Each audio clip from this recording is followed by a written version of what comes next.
Welcome to those of you that are coming in. We're going to give it another 2 minutes so more folks can join, and we'll get started promptly at 5.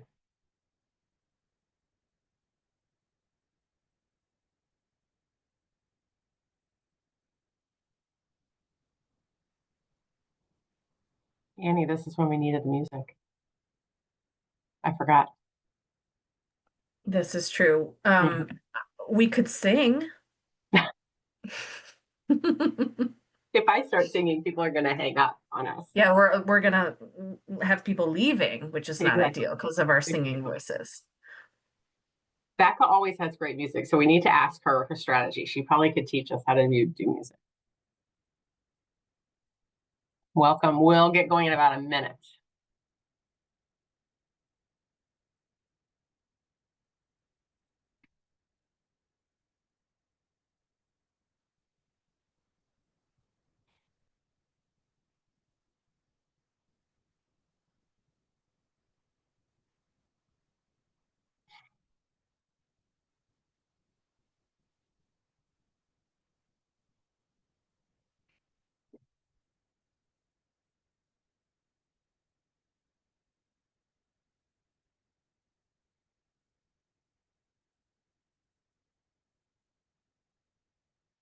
Okay, it's 5 o'clock and we have a lot to get through tonight. So we're going to start on time. Our promise to you is to end on time, if not earlier.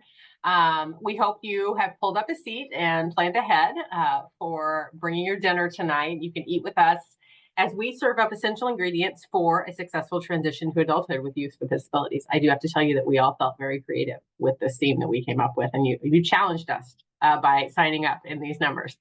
Tonight we have Family Matters team. It's Megan Muty, myself, and Abby Mars. And we also have the Arc of Illinois Family Advocates, Annie Bruno and Jaron Olson, for a virtual event designed to help you build stronger transition plans for youth with disabilities. This is an interactive 3-part program. So we have Introduction to Puns, which is focused on what it is, why it matters, and how it connects you to waiver services.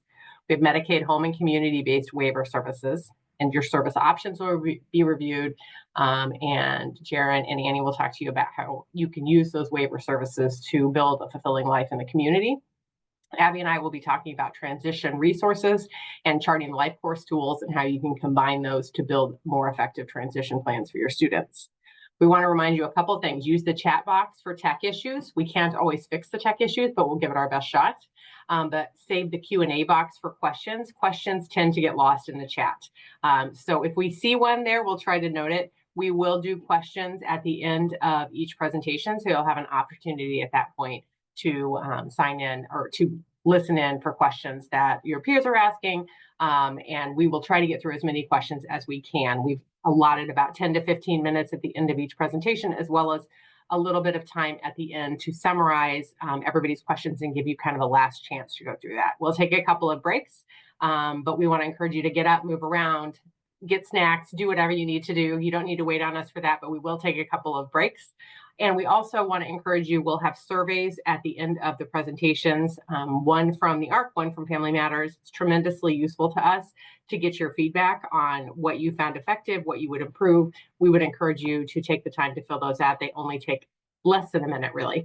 And with that, we're going to try something real quick before we get started. We are going to launch a poll because we have several polls that we want to use. We want to make sure everybody knows how to use the polls. So I am going to, let's go back.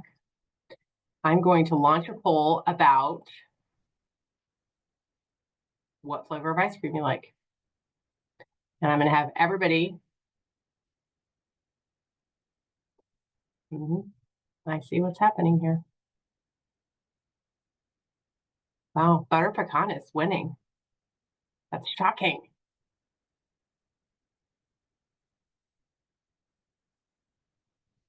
Okay, we're slowing down. It's hard for me to believe it, but it looks to me like butter pecan came out on top. So there you go. So now everybody should know how to use polls, and we've got a few throughout the night that help us answer your questions and move the right direction with our presentations. So you'll see those launched as we go through. And with that, I'm going to turn it over to Annie with the ARC, and they're going to get started. Thank you, Megan. Thanks for having us here tonight. We're excited for everyone to be here. I do hope everyone has a really lovely plate of food next to them that they're enjoying tonight while we provide this information and education. I'm going to start by sharing my slides as Jaren and I get started to talking with you about introduction to puns. And before we dive in too much on puns, we would like to kind of launch another poll to learn about from you guys kind of where you're coming from. What capacity are you joining us tonight? So if Megan, you're able to do that, we will launch a poll about kind of where you're coming from in how you're here to learn tonight.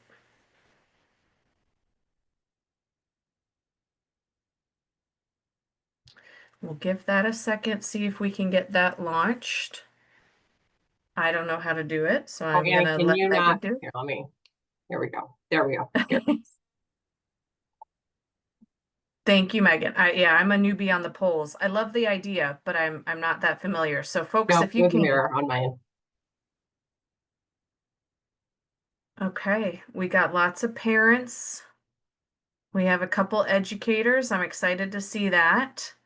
Some school administrators, any other professionals I'd be curious about if we have anyone else in the audience. Professional. Okay, we got a few. Great. Okay. It's slowing down, so I'm gonna end that. And Megan, you're welcome to share the results if you like. Otherwise, we've got a fair amount of us who are parent guardians, a couple educators, and one school administrator, a couple other staff. So excellent. Thank you all for being here tonight. I know your time is precious, and we hope that this is a huge amount of great information. And when I say that, I know that this can be quite overwhelming. Jaren and myself are going to try to break it down with puns and waiver into more understandable steps. And we'll even offer you some additional opportunities to hear this information again because we know that it can be overwhelming. So, my name is Annie. I live in Champaign-Urbana, and so I cover the state, but we really focus on central and southern Illinois. I've got my husband Josh on the screen as well as my two dogs who bring me lots of joy, Lentil and Sprout. And I just want to give a little bit of background on myself. I'm both a licensed clinical social worker as well as what's called a qualified intellectual disabilities professional. I've worked in this field and through all these different kind of ways in maybe, I don't know, 11 or 12 years. So appreciate you being here tonight. I'm going to let Jaren introduce herself, and she's going to do the first couple slides. Thank you so much, Annie. My name is Jaren Olson, and I have a background in early childhood education, family and community engagement, and public service. I'm actually a Springfield area native. I live just outside of Springfield with my husband and our four children, the oldest of which is 22, and the youngest of which is 1. So we have quite a range there. Um, I both professionally and personally, advocate for inclusion and accessibility. I am the parent of a child with a neurodevelopmental disability, so this work is close to my heart. And with that, we'll go ahead and get started here. Next slide, please. So here's our goals for today. We're going to work to understand the role of the Arc of Illinois and how we support individuals and their families.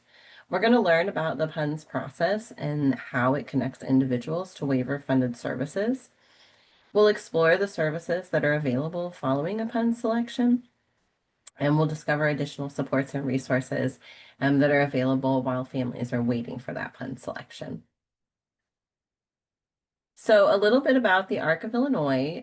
We are part of the largest national community-based organization. We advocate for and serve people with intellectual and developmental disabilities and their families throughout their entire lifespan. We are one of 650 chapters nationwide. And we're out there advocating on the front lines to ensure that people with intellectual and developmental disabilities and their families have the support and services that they need so that they can be active and have fulfilling lives in their communities. Next slide, please. So these are the programs of the Arc of Illinois. Annie and I are here from the Family Advocate Program. The Family Advocate Program and the Family Support Network are both led by our wonderful director, Ms. Shirley Perez. And we'll talk a little bit more about the Family Advocate Program in the next slide, but I do want to kind of briefly highlight on some of the programs of the Arc of Illinois. The Illinois Lifespan Program is an amazing program with a wealth of information and resources. They support individuals and their families across the lifespan. So this is a really great resource if you're maybe looking for some transportation resources, maybe some education resources, anything that you might be needing. Their website is very, you know, it flows very well. It's easy to navigate. You can just put in whatever you might be looking for, and that information will pop right up. The other program that I want to kind of briefly highlight is the Family to Family Health Information Center. This is the director is Dr. Susan Agrawal, and this family supports children and youth up to age 22. This is a really great resource for families who might have a child who has more complex medical needs. All of these programs have a wealth of knowledge and expertise and resources, and we encourage everyone to visit our website and learn more about our programs. Next slide, please. So, as I said, Annie and I are here from the Family Advocate Program. And the Family Advocate Program was established back in 2014 as a pilot program following the Liggett consent decree.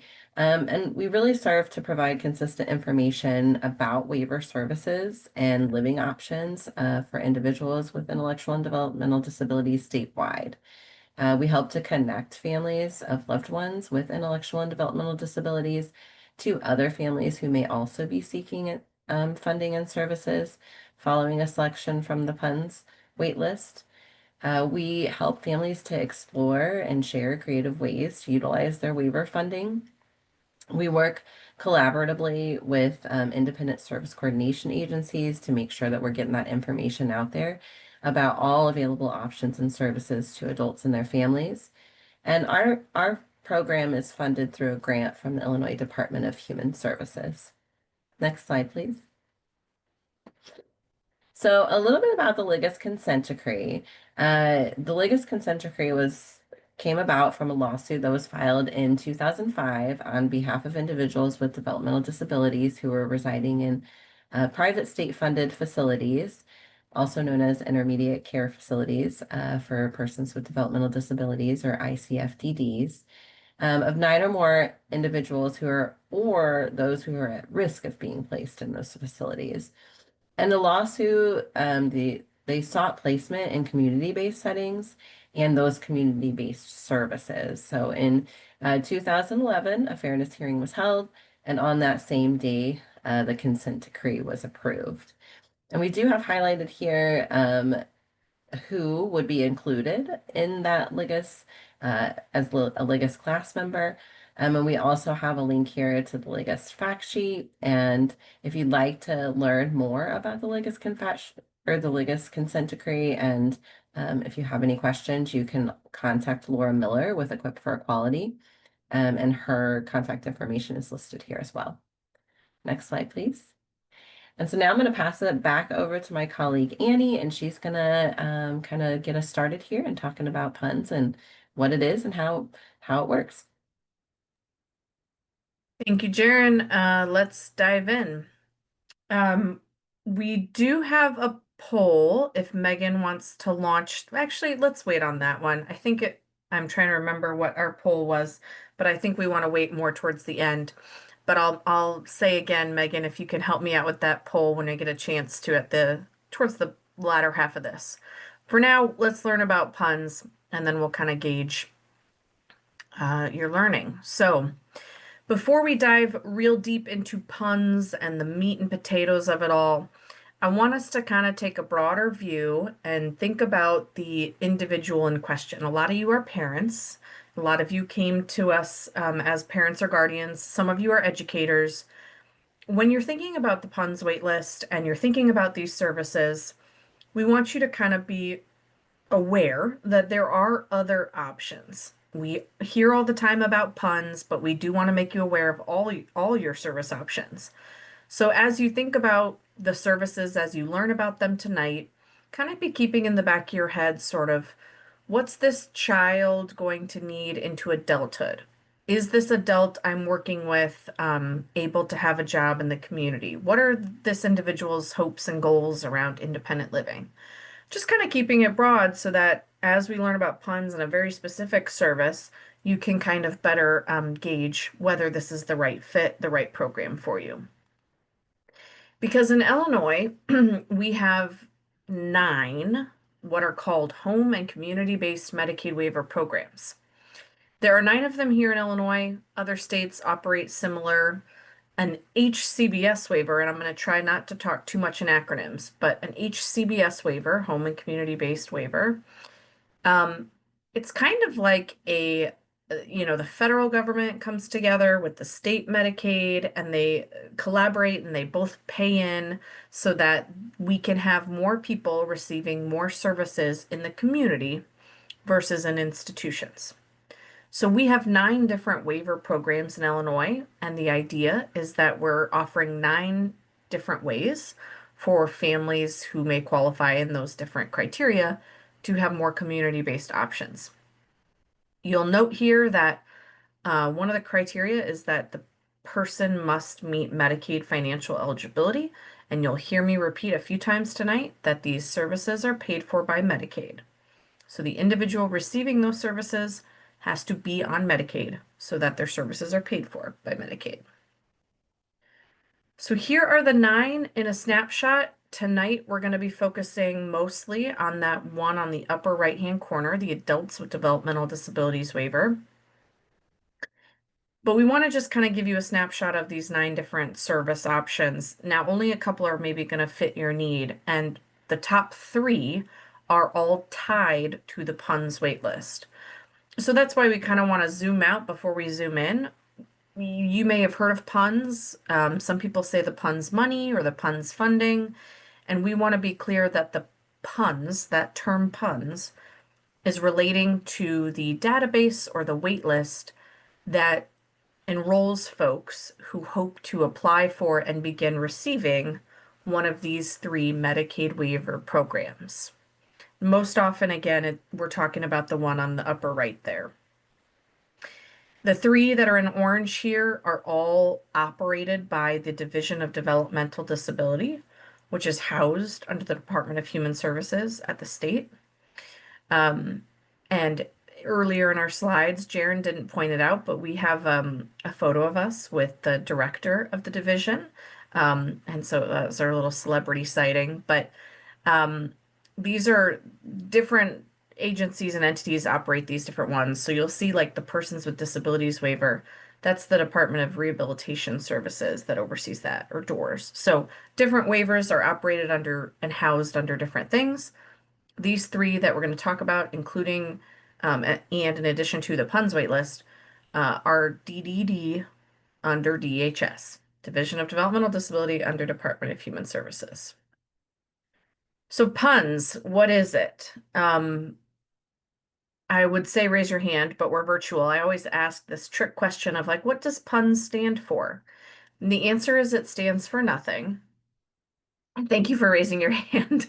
The PUNS waitlist does not stand actually for anything anymore. PUNS used to refer to an acronym, and it was Prioritization of Urgency of Needs for Services.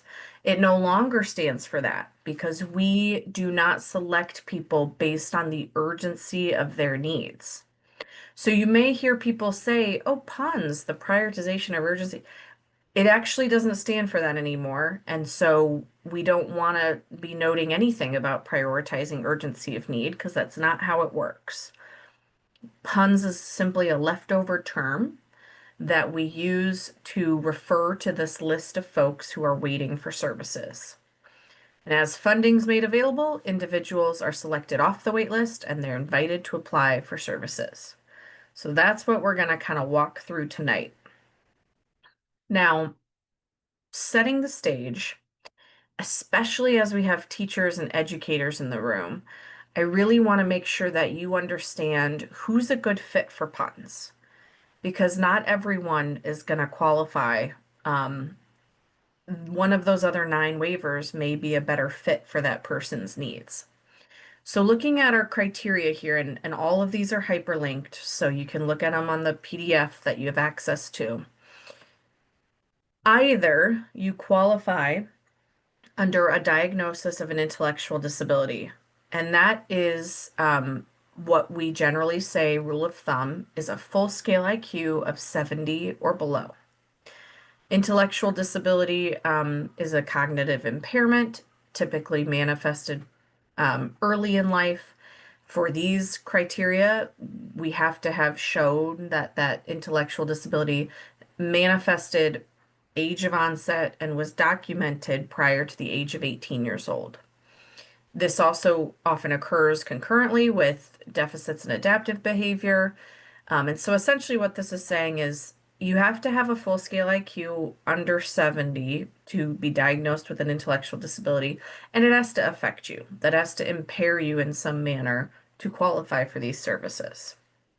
So you can qualify under intellectual disability alone, or, and you can qualify under a related condition. And this is where it gets a little bit more tricky. So you may have autism, cerebral palsy, epilepsy, Down syndrome, Fragile X. There's a variety of related conditions that are considered to kind of fall in this category.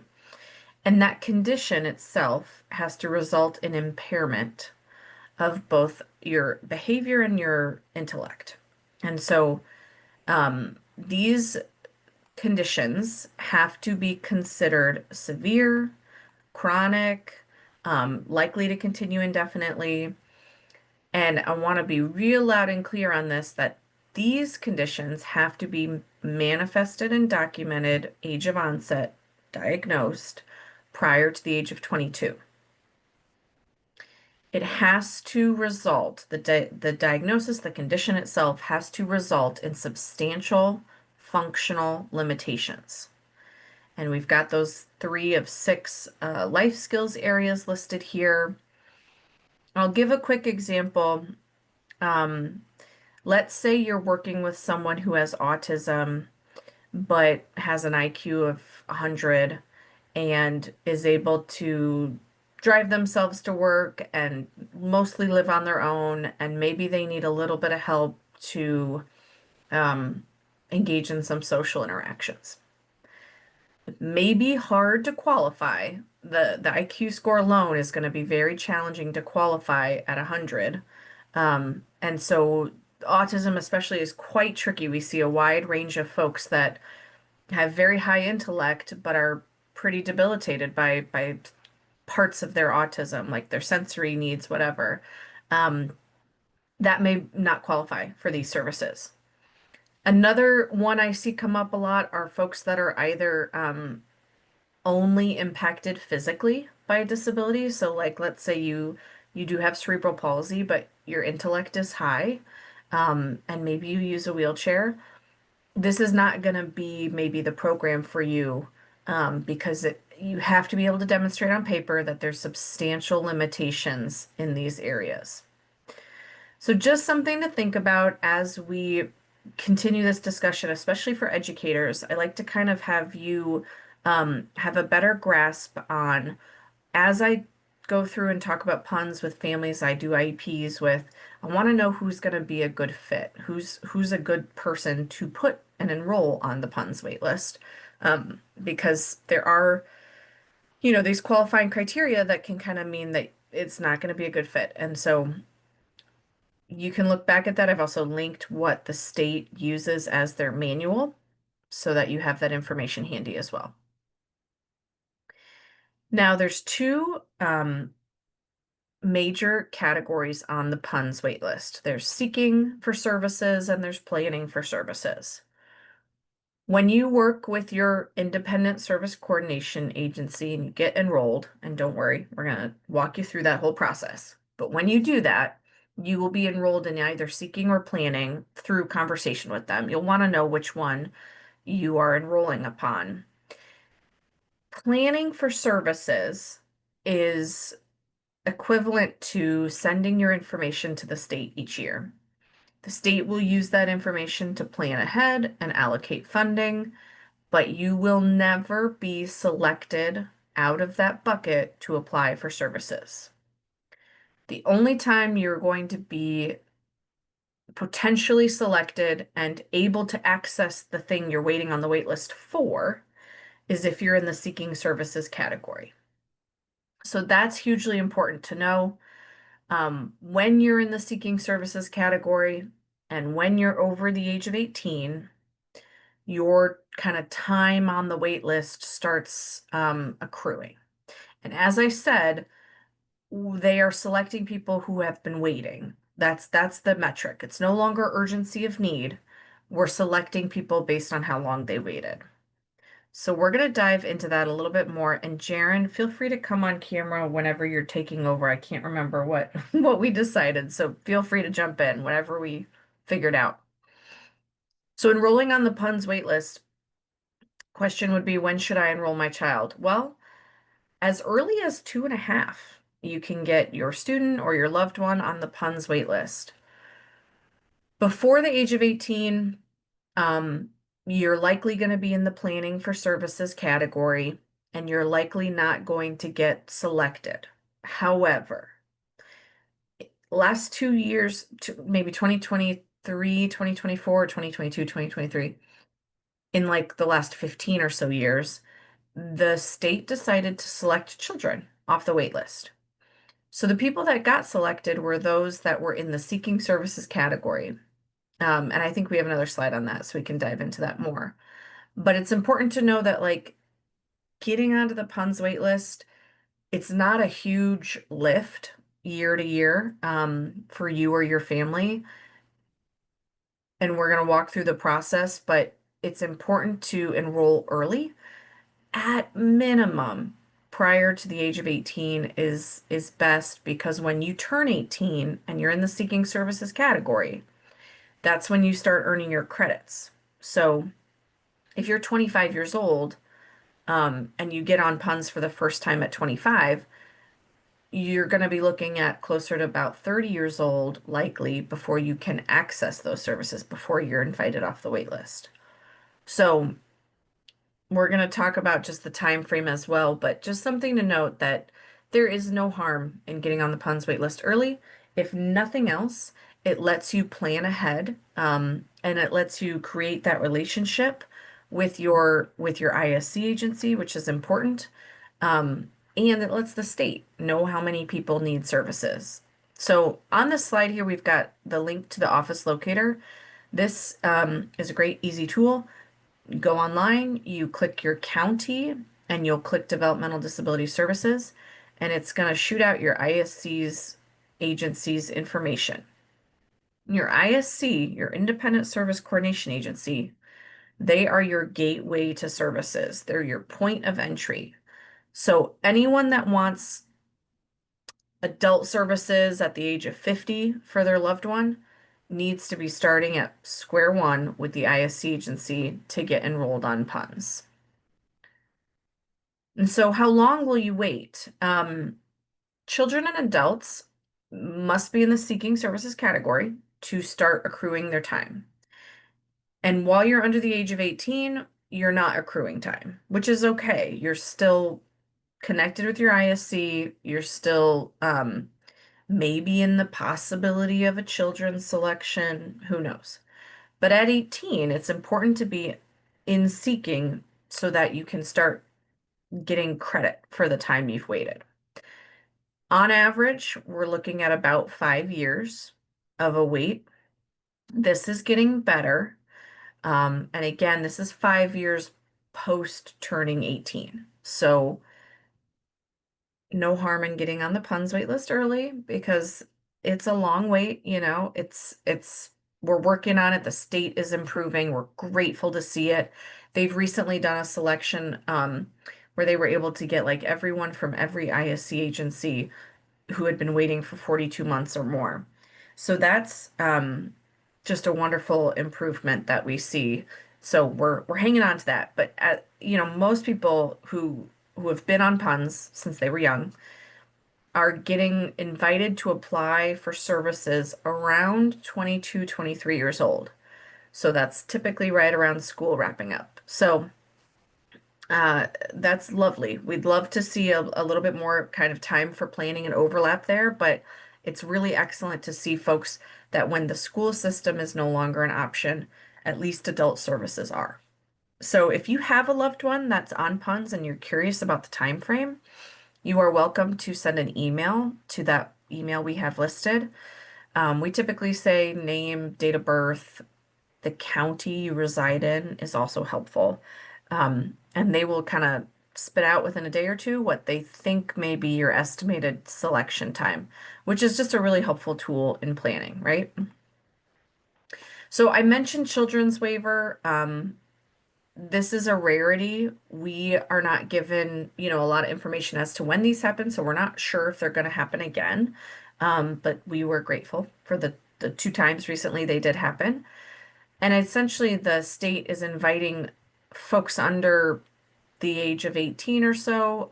We had quite a lot of folks in that 18 to 22 range as well, who are invited to apply for services. And it should be noted that they're only eligible for one of the two programs under the children's waiver. We're going to talk about these programs that are in our next section, so you'll learn more about home-based, but it's important to note that the children only have the option sort of remaining in the family home.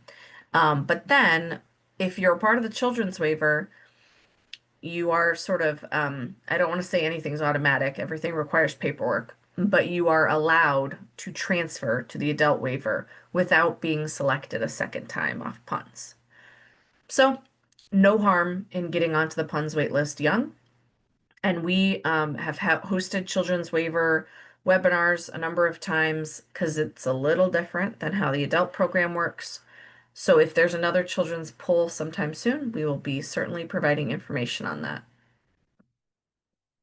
And so, Annie, you just described kind of a long process, a long way of waiting on the PUNS wait list. Let me just mention that there's an alternative. If your loved one or if you're a teacher and you think your student may be at risk for crisis, there's a way to be evaluated to see if you could bypass that PUNS wait list to get services happening faster. These cases are horrific. They're just really hard. Families are really struggling. The individual receiving services either must be experiencing or at imminent risk of experiencing abuse, homelessness, or neglect. And even those are taken quite seriously. I've had folks that are couch surfing that are not considered to be homeless. So these situations come up when maybe the individual themselves has some aggressive behavior towards mom or dad. Maybe they're hitting, maybe they're biting, or if the parent is abusing the individual. There's certain scenarios, and typically other entities like DCFS, the police, Adult Protective Services, the more alarm bells are being raised about these cases, and so the state looks at these really closely. They don't award crisis very readily, and they want to know how awarding these services is going to change the crisis.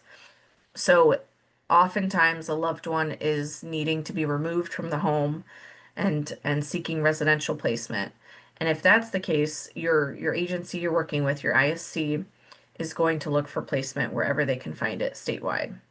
So just some more information on crisis services if it's quite dire, and we will be available and happy to help if you want to kind of ask any more questions about that. And your ISC ultimately are the folks that are going to help navigate that process. So I'm going to turn it over to Jaren. We're going to talk about some resources that you can access now. And then in our next presentation, we're going to talk more about the services themselves and what the process looks like for getting into those. So, Jaren, all yours. Thank you so much, Annie. Like Annie said, Annie walked us through kind of that whole PUNS process and getting enrolled on the PUNS wait list and kind of what that looks like. So now I'm going to talk a little bit about some resources that you can access while you're waiting for that PUNS selection. Next slide, please. And Jaren, So, I just realized we forgot about our polls. So if you Oh, want to do, maybe why we don't we launch go a ahead poll and do a now. poll? Do you want me to go Yeah. ahead and launch one? Hang on. That would be great. So we'll go ahead and launch another poll here, but so we wanted to ask, kind of Annie talked about this. When should I enroll my loved one on PUNS? So if you want to kind of, see what you think there. I can't really see. It's not really showing me anybody's responses here. It looks like, I just Karen, it looks like everyone answered as soon as there's an indication adult services may be needed. Perfect. Yep, that is right. So, I think Annie explained that very well, and yeah, that's a great poll. So we'll kind of talk a little bit now about some of those resources. That first one we're going to talk about is respite. And of course, this is something that families can access to provide that intermittent or temporary care for the primary caregivers. We have a resource here listed. It's the Illinois Respite Coalition. We have a link to their website and their contact information, and this is a statewide service. We also have a link to the IDHS respite services listed here as well. If that's something that you might be interested in, we encourage you to visit those websites. Next slide, please. So these are some support groups that are statewide that we wanted to share. The first one is iPad Unite, Illinois Parents of Adults with Developmental Disabilities. And this serves to kind of give parents and self-advocates, adult siblings, and others who care about and work with adults with developmental disabilities this online platform for networking and advocacy and information sharing. They have a Facebook group. They also have a website. It's a really great resource. People are always sharing information on Facebook. So we definitely encourage you to look into that. There's also supporting Illinois Brothers and Sisters, or SIBS. And that's the Illinois chapter of the Sibling Leadership Network that supports siblings of individuals with intellectual and developmental disabilities across their lifespan. We also have the Arc of Illinois Family Support Group, and this is a support group that we created for parents and caregivers and family members of individuals with intellectual and developmental disabilities. And it's a really great way to connect and feel heard and to know that you're not alone in this journey. So far in each of our support groups, we share resources, and then we also connect and talk about, whatever resources or information we might be needing to gather. So it's a really great group. Next slide, please. There's also, as Annie shared, the Division of Rehabilitative Services, or DOORS. Sometimes families are accessing DOORS while they're waiting for that PUNS selection. DOORS provides in-home supports. They're is money to reimburse a caregiver as a personal assistant. Um, but it's a different Medicaid waiver program than what you would be on the PUNS wait list for. Excuse me. Um, and to receive services, we have listed here the criteria for doors, and you can also learn more about their program at the link below. But like I said, this is a really great resource, maybe while you're waiting for that PUN selection, to be able to access those home services. Next slide, please.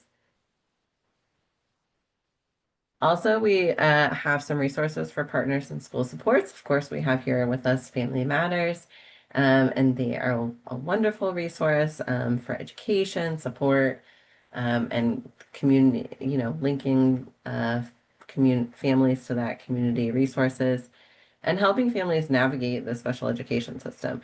I personally, as a parent who has navigated the special education system, Family Matters has been a wonderful resource for my family and so many others.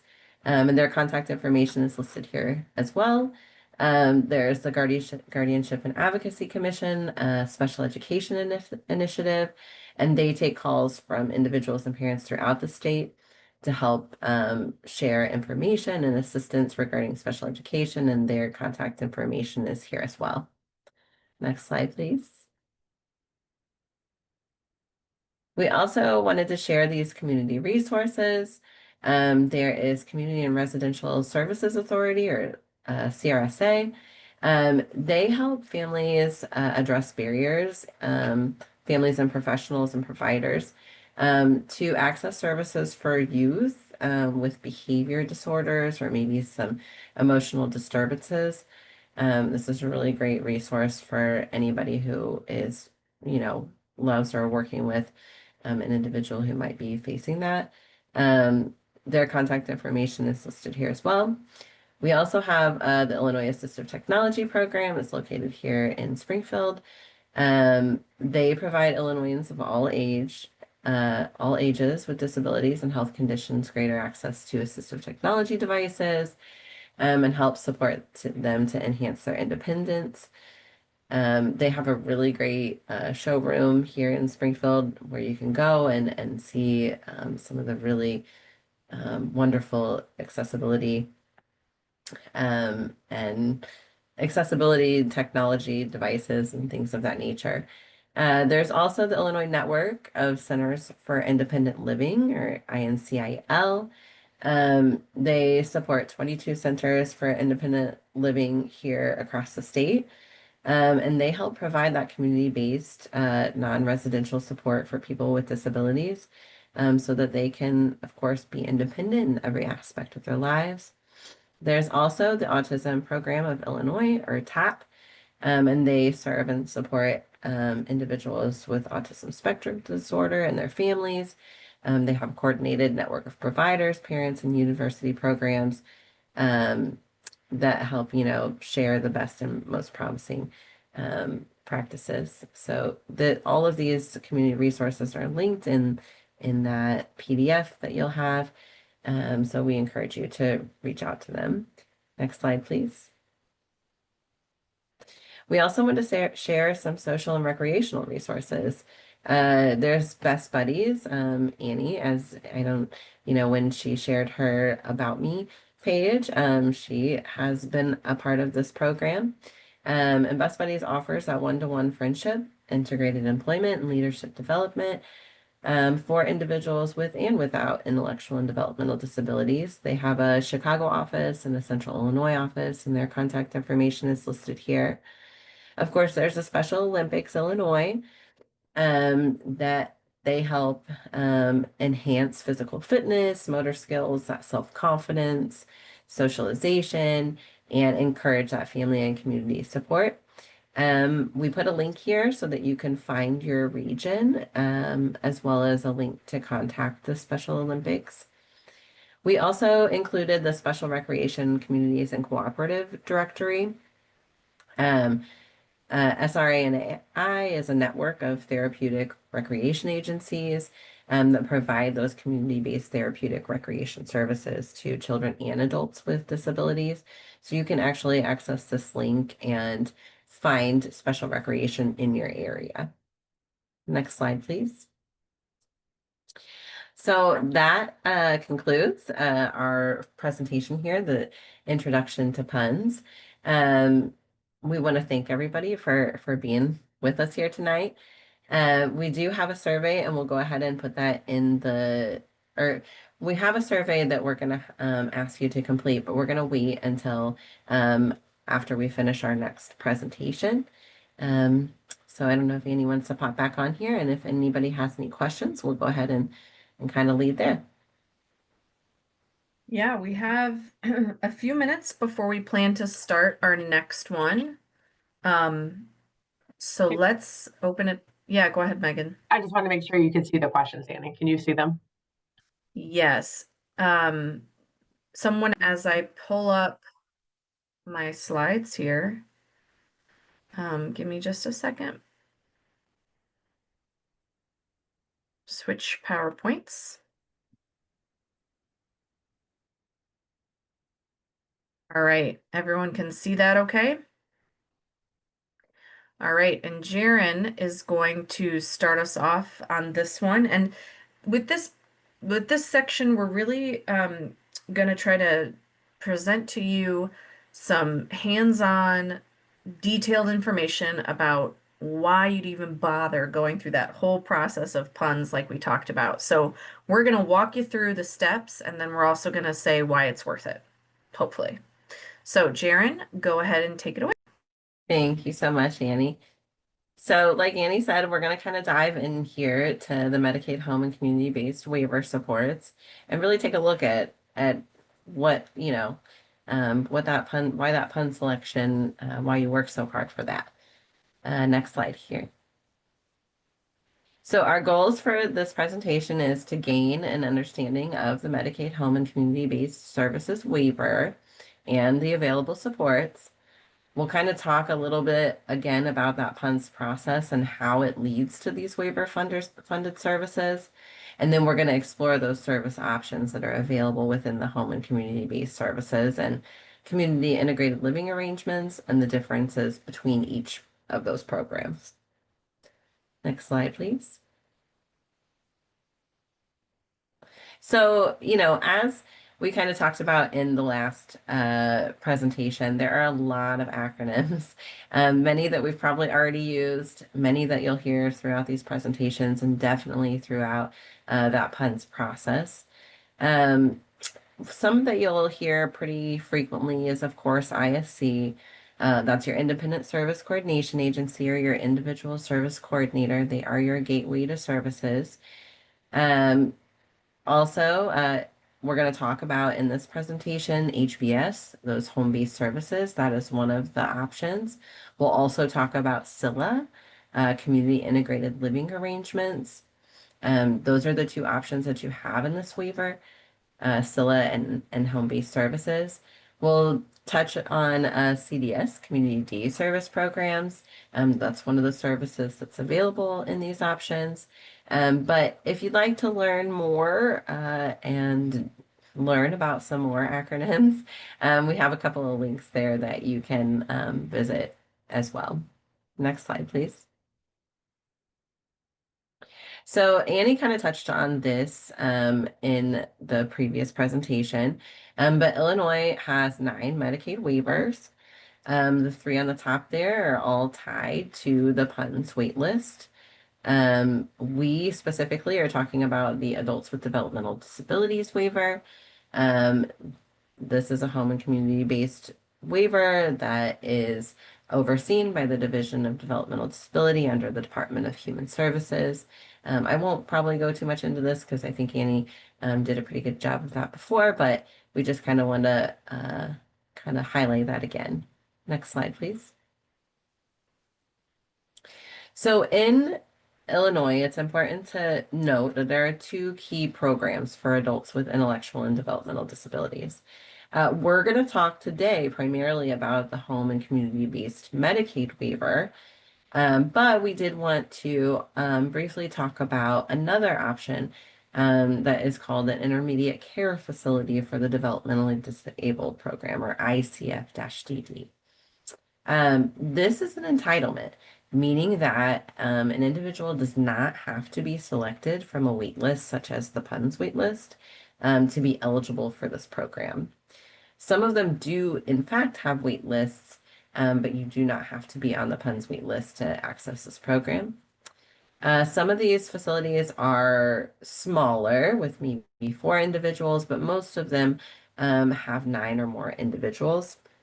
This program is licensed by the Illinois Department of Public Health, or IDPH, and it's also paid for by Medicaid, but it is not one of those 9 Medicaid waivers that we talked about. If you'd like to learn more about intermediate care facilities, or if you'd like to see a provider list, we do have a link there that you can access. But as I said, we're talking today about the home and community-based Medicaid waiver. This is what is, you get on the PUNS waiting list for. It requires a selection from the PUNS waiting list.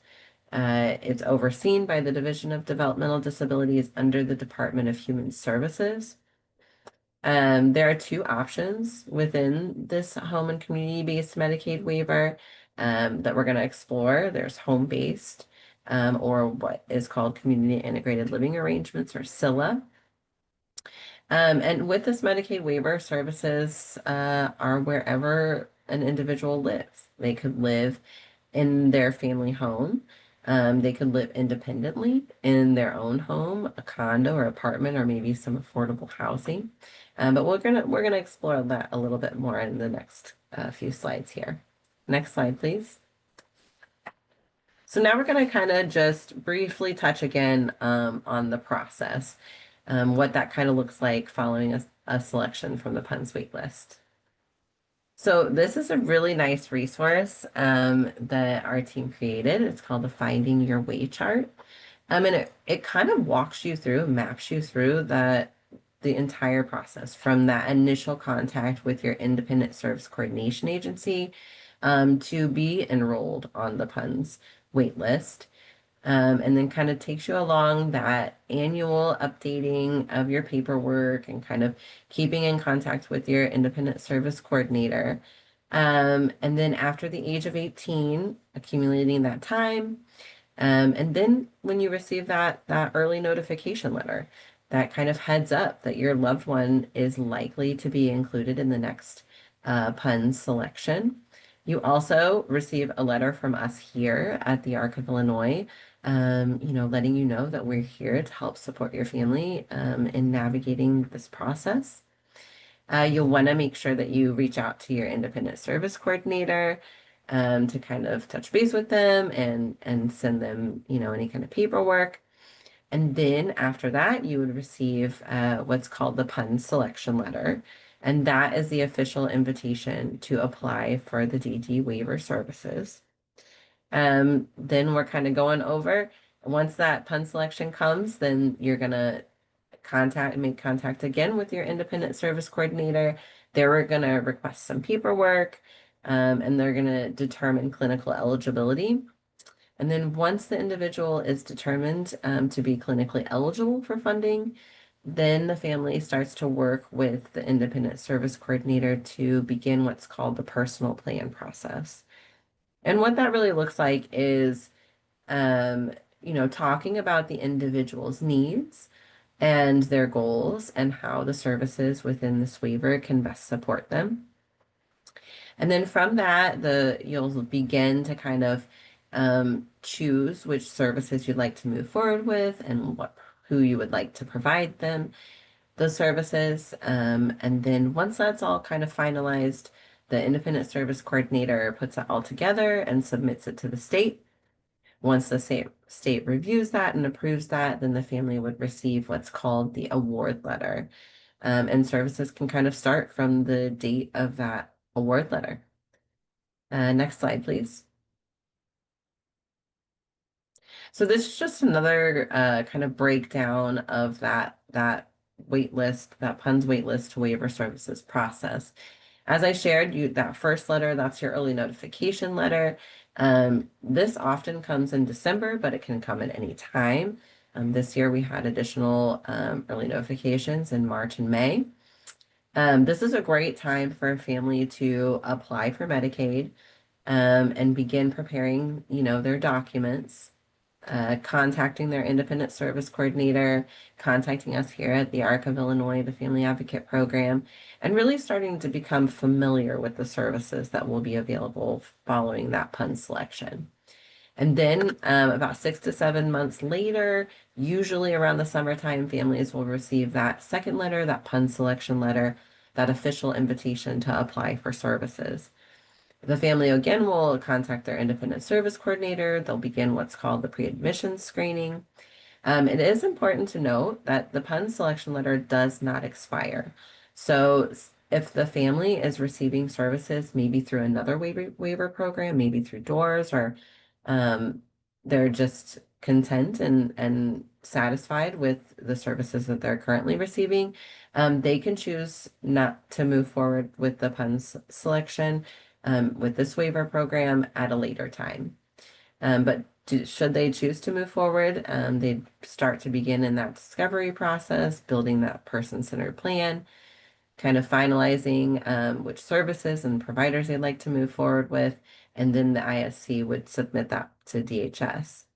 And then once they receive that third and final letter, that means that the state has reviewed the application and approved, and then the services for the individual can begin from the effective date of that letter. Now, the Independent Service Coordination Agency will continue to monitor the individual services. They'll visit them quarterly and as needed. And they'll also help to assist with any changes or modifications for services or providers that might need to take place. Next slide, please.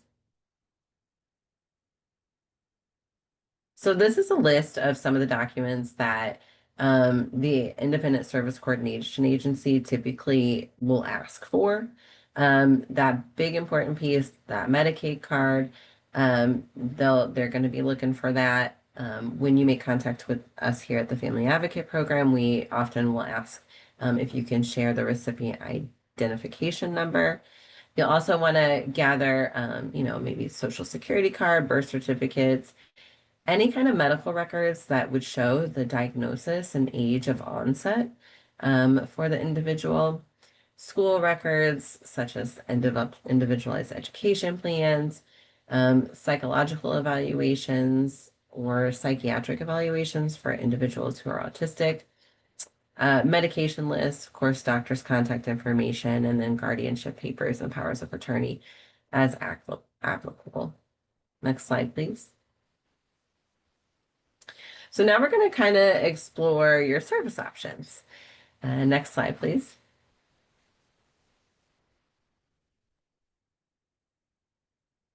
So, as I shared, there are two options within this Medicaid waiver. There's what's called home-based and what's called community integrated living arrangements, or CILA. There are some similarities between these the services in these different options, but there are also some differences. But the core difference really is about who manages these services. So in your home-based option, your family or the individual receiving the services is tasked with managing and coordinating the services. In the community integrated living arrangements, or CILA, a developmental disability provider agency will manage and coordinate those services. Both of these options provide services and supports to individuals with intellectual and developmental disabilities, and both can be provided in various home environments. Next slide, please. So as I shared, there are the two options here. There's home-based services, and then there's CILA. In your home-based services, your family is managing and coordinating these services. And in this, the funding is fixed, meaning that Each individual within this waiver program receives the same amount of funding across the board each month. And the state kind of uses SSI as their guiding point for funding. So currently, the funding for home-based services is about 3 times the monthly allotment for SSI, which comes out to $2,901 each month. So all of the services and supports that you choose within the home-based services must fit within that $2,901 each month. And you definitely want to make sure that you maximize your budget. Anything that you use, anything that you don't use outside of that $2,901 each month, it does not carry over. Some of the popular supports that we're going to talk about a little bit more in home-based services include personal support workers, community day service programs, self-direction assistance, but we're going to talk a little bit more about those in some of the upcoming slides. Now, in your SILA or community integrated living arrangements, there is no fixed funding amount because the Developmental Disability Provider Agency is tasked with managing and coordinating those services. It's a little more all-inclusive, and it's based a little bit more on the individual's unique needs. Some of the options within community integrated living arrangements, it could look like an individual living in a group home with up to 8 other housemates and receiving that 24-hour day, 7-day a week care. It can also look like them living independently in their own apartment or condo and then just receiving intermittent hourly services. And we're going to talk again a little bit more about that in some upcoming slides. Next slide, please. So now I'm going to pass it over to Annie, and she's going to talk a little bit more with us about that home-based option.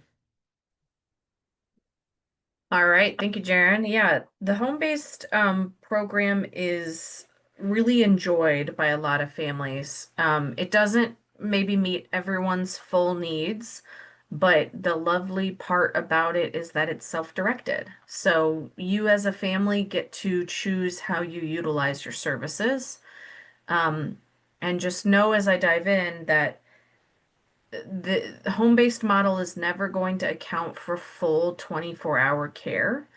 The kind of assumption is that your family is kind of filling in the gaps. So this is kind of your menu in the home-based waiver program. We've kind of got a snapshot here of all your services. And as Jaren mentioned, you're operating out of that bucket of 2,901 a month, 2,901 per month. It should be clear that that's not ever tangible money. You're not handling a bunch of cash, but you're sort of outlining where that account is going to be dispersed. Who's getting reimbursed for what services? So we're going to go into each one of these, not each one of these. We're going to go into the top 3 that are bright red. Those are the most popular by far. And then we're going to mention some of these other ones that you see say authorization and prior approval. We'll talk about those too. I do just want to note we have the link here for the home-based handbook. It goes into fine detail about how all of these work and, kind of how your home-based bucket and budget works.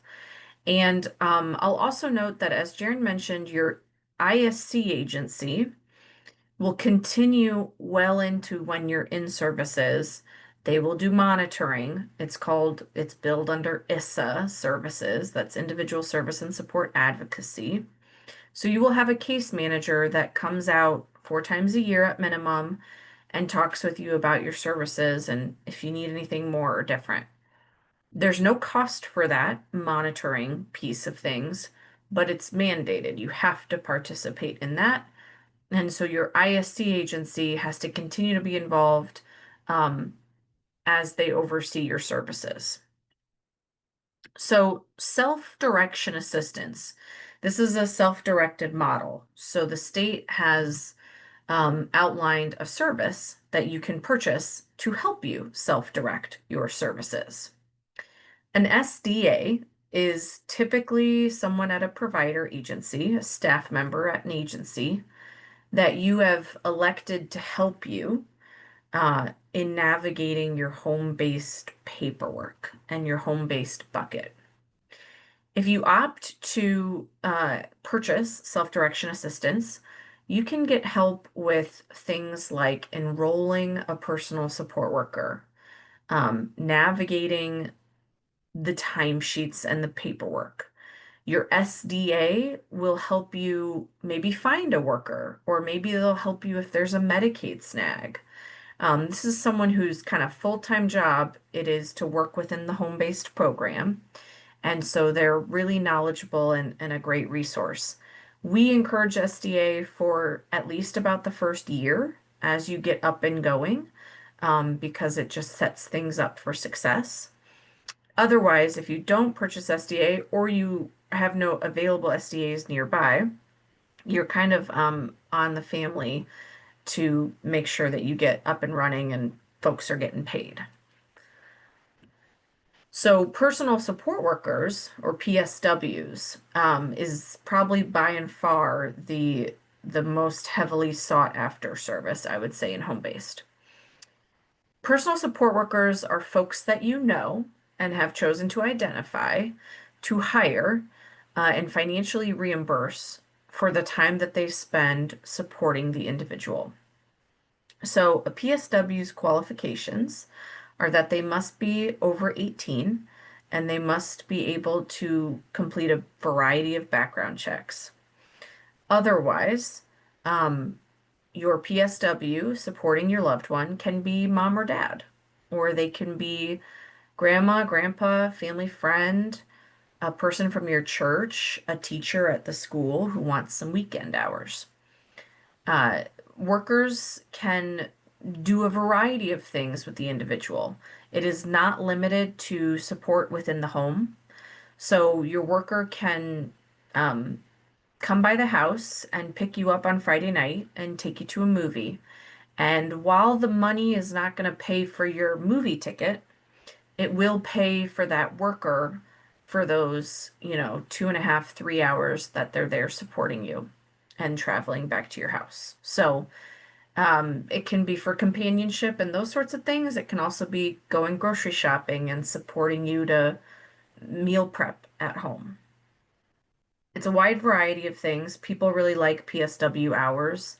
Oftentimes, folks have multiple workers on staff, so to speak. So you may have someone who comes twice a week, very regimented, does a specific thing with you. Maybe that person's older sibling comes home on college break from school and works 2 weeks over Christmas. And then maybe finally mom is on payroll and she kind of picks up any backup hours that weren't utilized.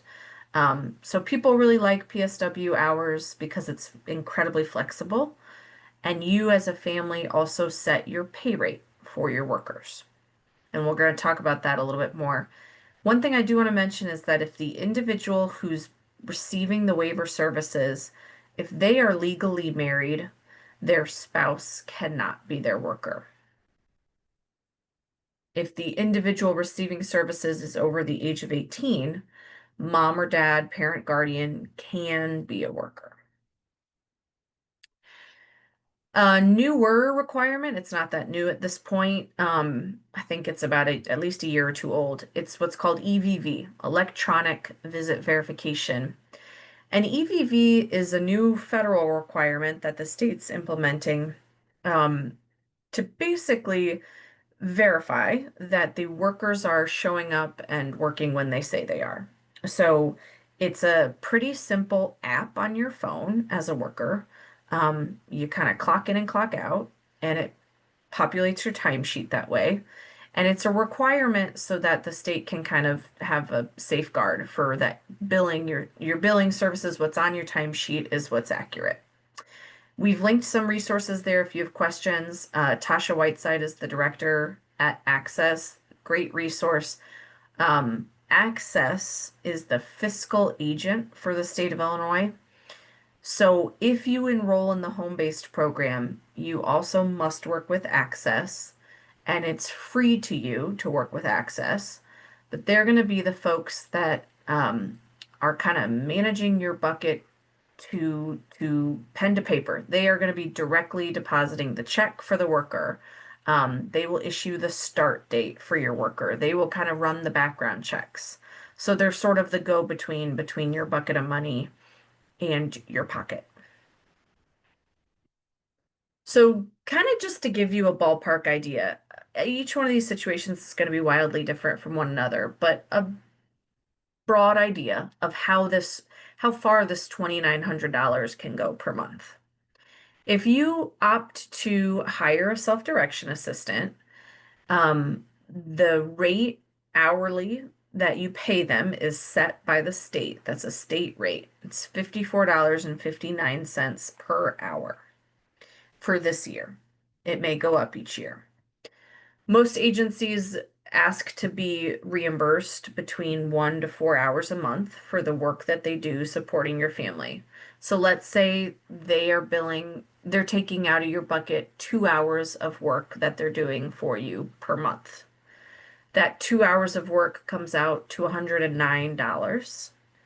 And so subtracting that piece gets paid to your SDA. You're left with $27.91. Let's say you decide to use all of the rest of your money on workers. You don't want any of those other services in that menu, you just want workers.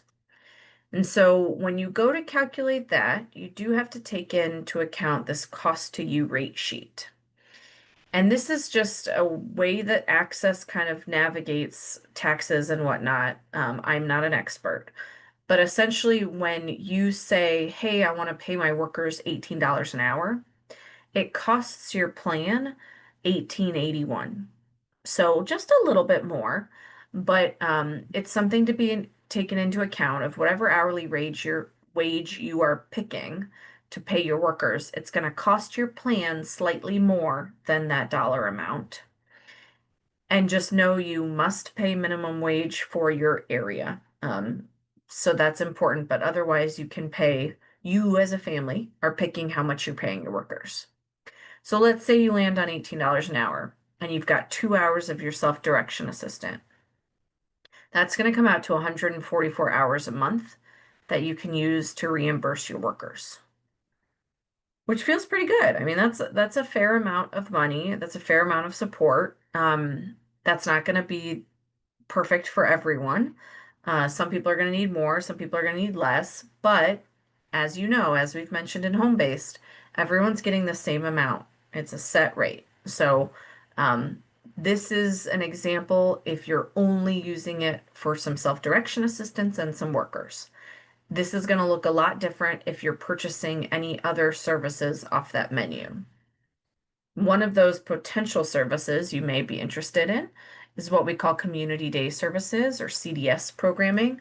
You may have heard the terms developmental training or day training or a workshop. CDS programs vary widely across the state and across towns and across agencies. The day-to-day is going to look pretty different, whoever you talk to about it. So it's really kind of a matchmaker process of finding a good CDS program if this is something you're interested in. CDS programs typically run roughly 9 a.m. to 3 p.m. Monday through Friday. They kind of follow a school day in the sense that the individual is with peers, also with disabilities, and you may be engaging in a variety of different things. Recreation, arts and crafts, cooking classes, maybe a little bit of volunteer work in the community, maybe a little bit of paid work, maybe some outings to the library or to the YMCA. It's going to look different for every person, but this is a consistent daytime service that your loved one can purchase through their bucket of money, if that's of interest. So real quickly on these, and just know some of these services you're going to see repeated in the SILA funding that Jaren's going to talk about. This isn't necessarily only home-based. Home-based is only going to have self-direction assistance because you're self-directing your services and it's only going to have personal support workers because that's not a part of the SILA services. But some of these are overlapping, like day services is something you can do while you're in the SILA funding or in the home-based funding. This section here, also something that's available in both programs. Home and vehicle modifications, adaptive equipment, assistive technology. Separate from your bucket of $2,900 a month, unrelated to that, there's kind of a secret separate bucket of $15,000 that's available every 5 years. That kind of rejuvenates every 5 years. This can be used to purchase things that directly benefit the individual. So something like our loved one had a medical incident, was hospitalized for some time, is going to need a wheelchair during the rehab. We didn't have a wheelchair ramp to our home. Can we request that a wheelchair ramp be built and reimburse the vendor through this bucket? Weighted blankets, sensory rooms. I've seen folks get an iPad with a communication device on it. There's a wide variety. The key points of this are that the uh, the applied for service directly benefits the individual with a disability, ensures their health and safety, helps with things like community integration or further independence. And the process for how this kind of goes is that the family, in conversation with the ISC agency, kind of demonstrates a need for why you're requesting this funding. After that need is demonstrated, there will be discussions with your ISC to find some vendors who can do the work. You get estimates on those costs, and then that gets sent to the department for approval. And if they approve it, they'll say, go with Smith and Sons Building Company to do your wheelchair ramp. We highly recommend not making any purchases until you absolutely know that the department is approving that purchase and going to reimburse you from this $15,000 bucket. If you don't use this, that's fine. It just kind of goes away, and every 5 years you have access to that 15,000. If this 15,000 is maxed out, your family's also responsible for picking up whatever else in additional costs there may be, because that's the ceiling. And then after 5 years, you have access to a rejuvenated 15,000. So with that, I'm going to turn it over to Jaren. She's going to talk more SILA stuff, and just note, Jaren's going to explain kind of what services we've already talked about that are also available in SILA, and we'll learn more about SILA programming. All right, Jaren. Right. Well, I think now might be a good time for that poll for this portion of the presentation. And so if Megan wouldn't mind putting that up there, we're going to talk about community integrated living arrangements. Again, this is managed and coordinated by a developmental disability provider agency. So I think this is a really good question to kind of indicate your level of familiarity with your local provider agencies. I can't see the results of that, so I can tell you, okay. Jaren, we're getting a fair amount of folks who are, it's actually pretty split across the board. We've got pretty even divide amongst folks that don't know their providers or maybe have heard the names of a few but aren't really sure what they do. That's the most popular one. And then we've got a couple folks that are saying they have a general idea of each agency in their area and what services they may offer. We've got not everyone has participated, but that's okay. We've got some good feedback here, so it's kind of across the board. We got a pretty Okay. even split. Wonderful. Thank you, Annie. All right, so now we're gonna just kind of dive in here and talk about the services of the DD waiver in that community integrated living arrangement. So as you'll see, some of these services are similar to that of what is offered in the home-based services. Of course, you still continue to have that individual service and support advocacy through your independent service coordination agency. This is no cost to families. It's a mandated service. There's also your community day service programs, individuals who are utilizing the community integrated living arrangements also have access to that. Annie talked a little bit about that in some of the previous slides. Individuals who are utilizing community integrated living arrangements also have access to that home accessibility, vehicle modification, adaptive equipment, and assistive technology. And, you know, they have access to some additional services that are listed here as well. But we're going to talk a little bit more about kind of what that can look like in the next slide. So next slide, please. So one of the options within the community integrated living arrangements is what's called a SILA group home. And what this can look like is 24-hour a day, 7-day a week support where your loved one could live with up to 8 other individuals. And the provider agency will take care of the housing of the individual. They'll support them with meal preparation. They'll provide them with transportation to their community day services or maybe some supported employment or community outings. They'll help support medication administration, help them to attend doctor's appointments, and of course, maintain the home in which they live in.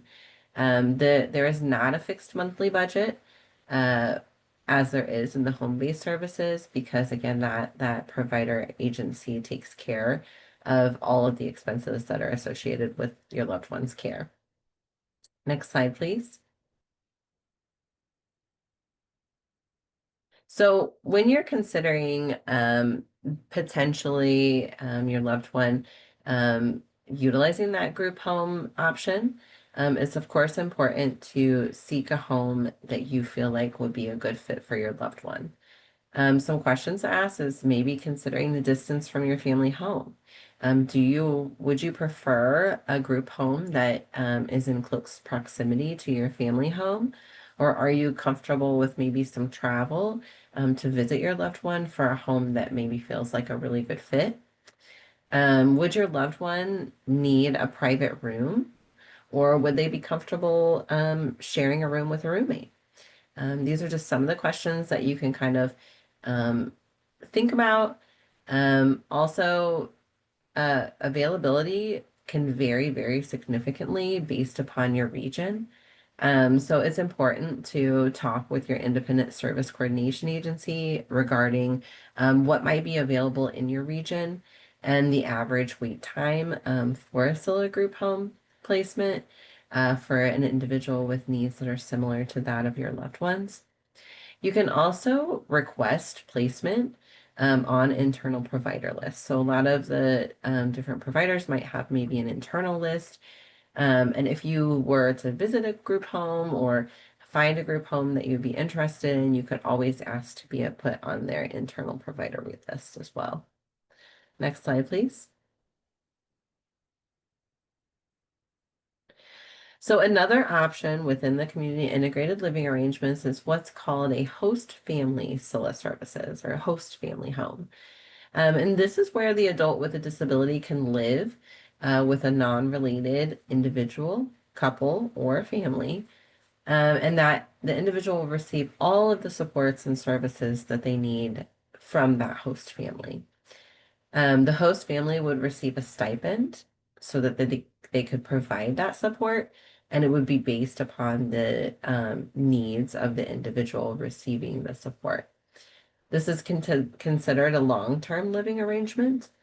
It's facilitated by a developmental disability provider agency, and a very extensive background screenings and matching process it goes into play to match individual with the host family home.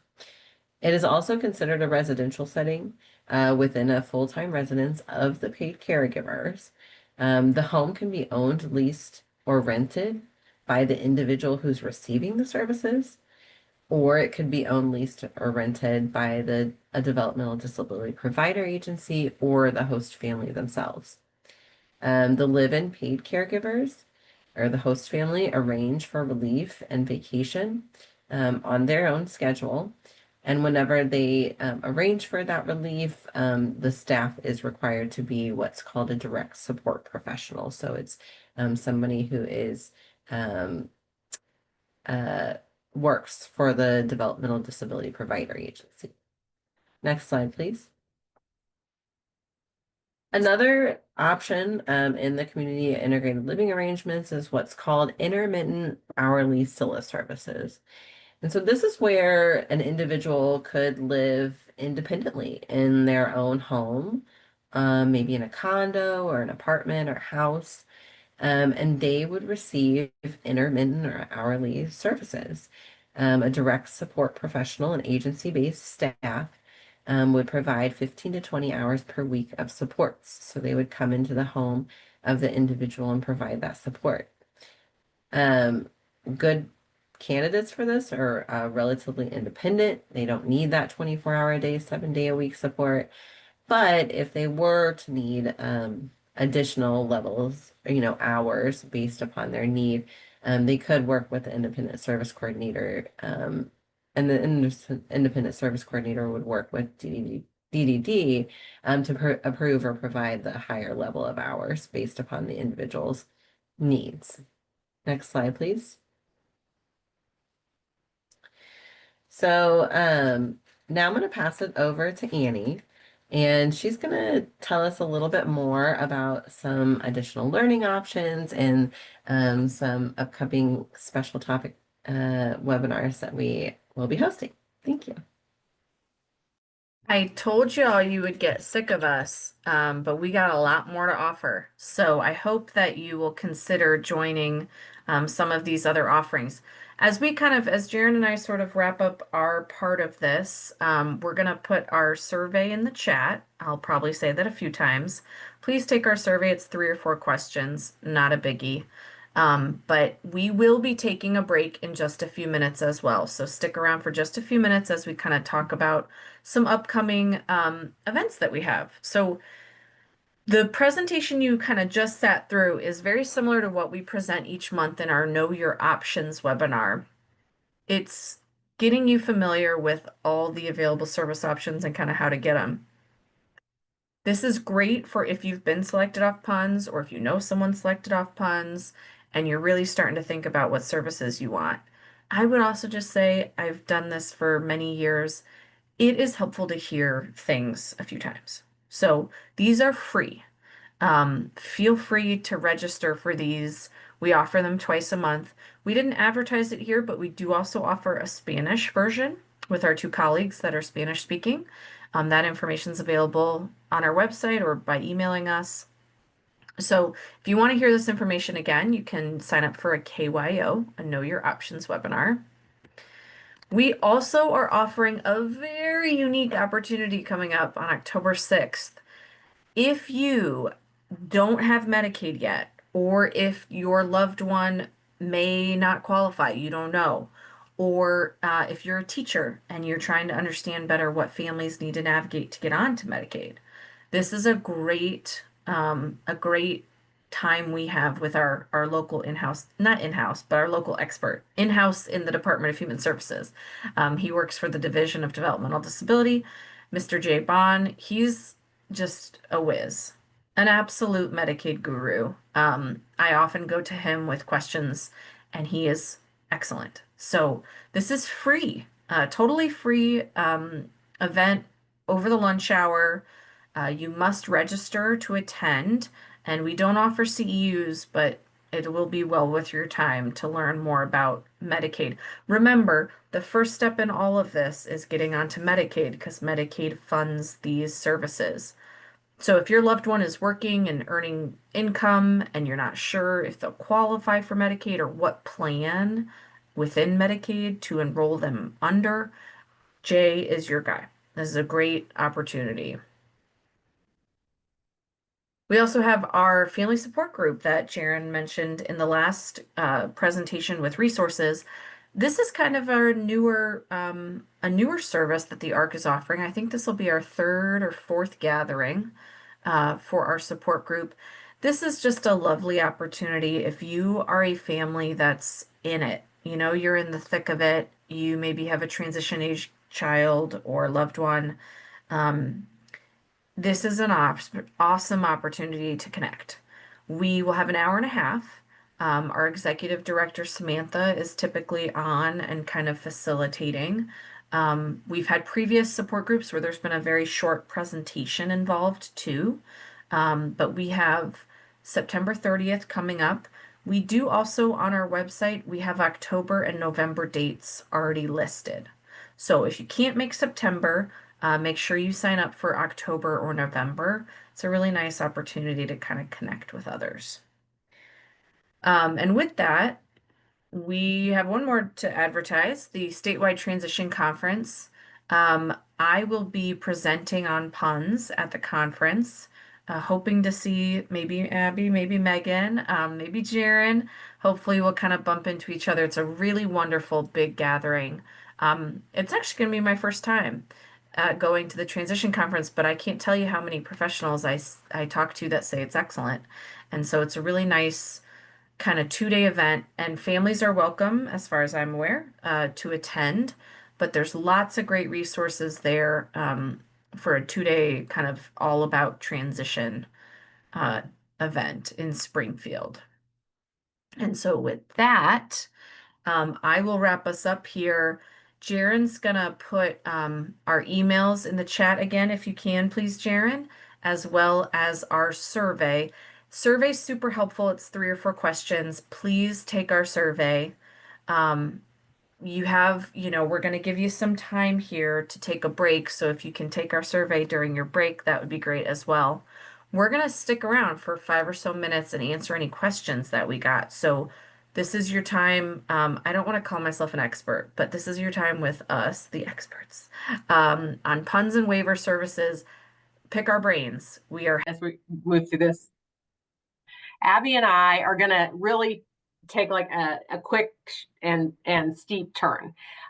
So while Jaren and Annie talk to you about the waiver programs and how you can utilize those for building a full life, we are going to talk about what you need to consider beyond that. So we work at Family Matters Parent Training and Information Center, and I want to tell you a little bit about that. Oh, let's see if it's going to, there we go. So every state has to have at least one parent training and information center. They're federally funded, and their focus is primarily on ensuring that all families have the information they need to navigate special education services. So we can work with families who have infants with new diagnoses and they're just starting this journey all the way through 26.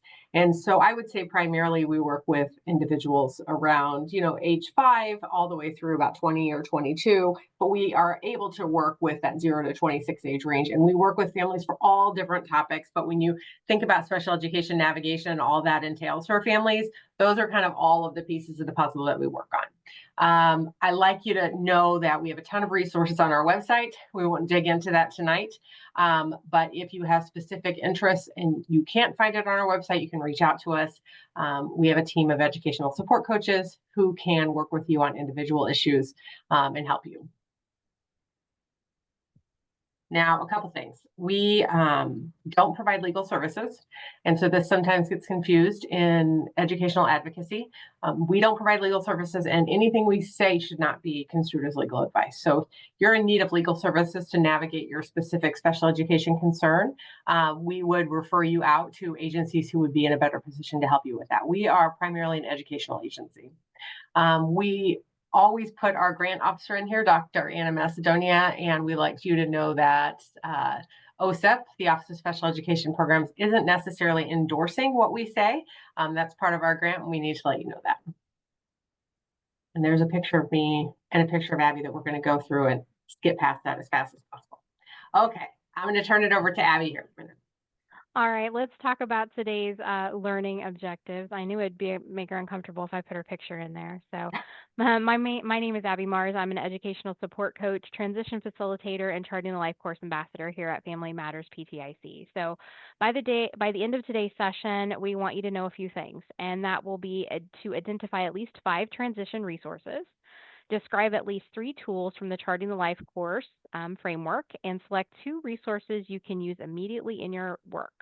Our emphasis will be on practical strategies for families and student engagement. Okay. Next slide, please. Secondary transition is just not paperwork. It begins with meaningful conversations that honor unique interests, dreams, and abilities of each student. These conversations connect them to opportunities, people, and resources that may make their vision for adulthood possible.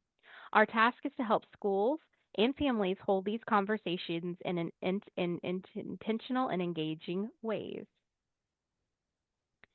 So I want you to keep in mind. I'm sorry. Next slide. I want you to keep in mind we'll be discussing the Charting the Life course framework, and Charting the Life course is a wonderful set of tools developed by the LifeCourse Nexus.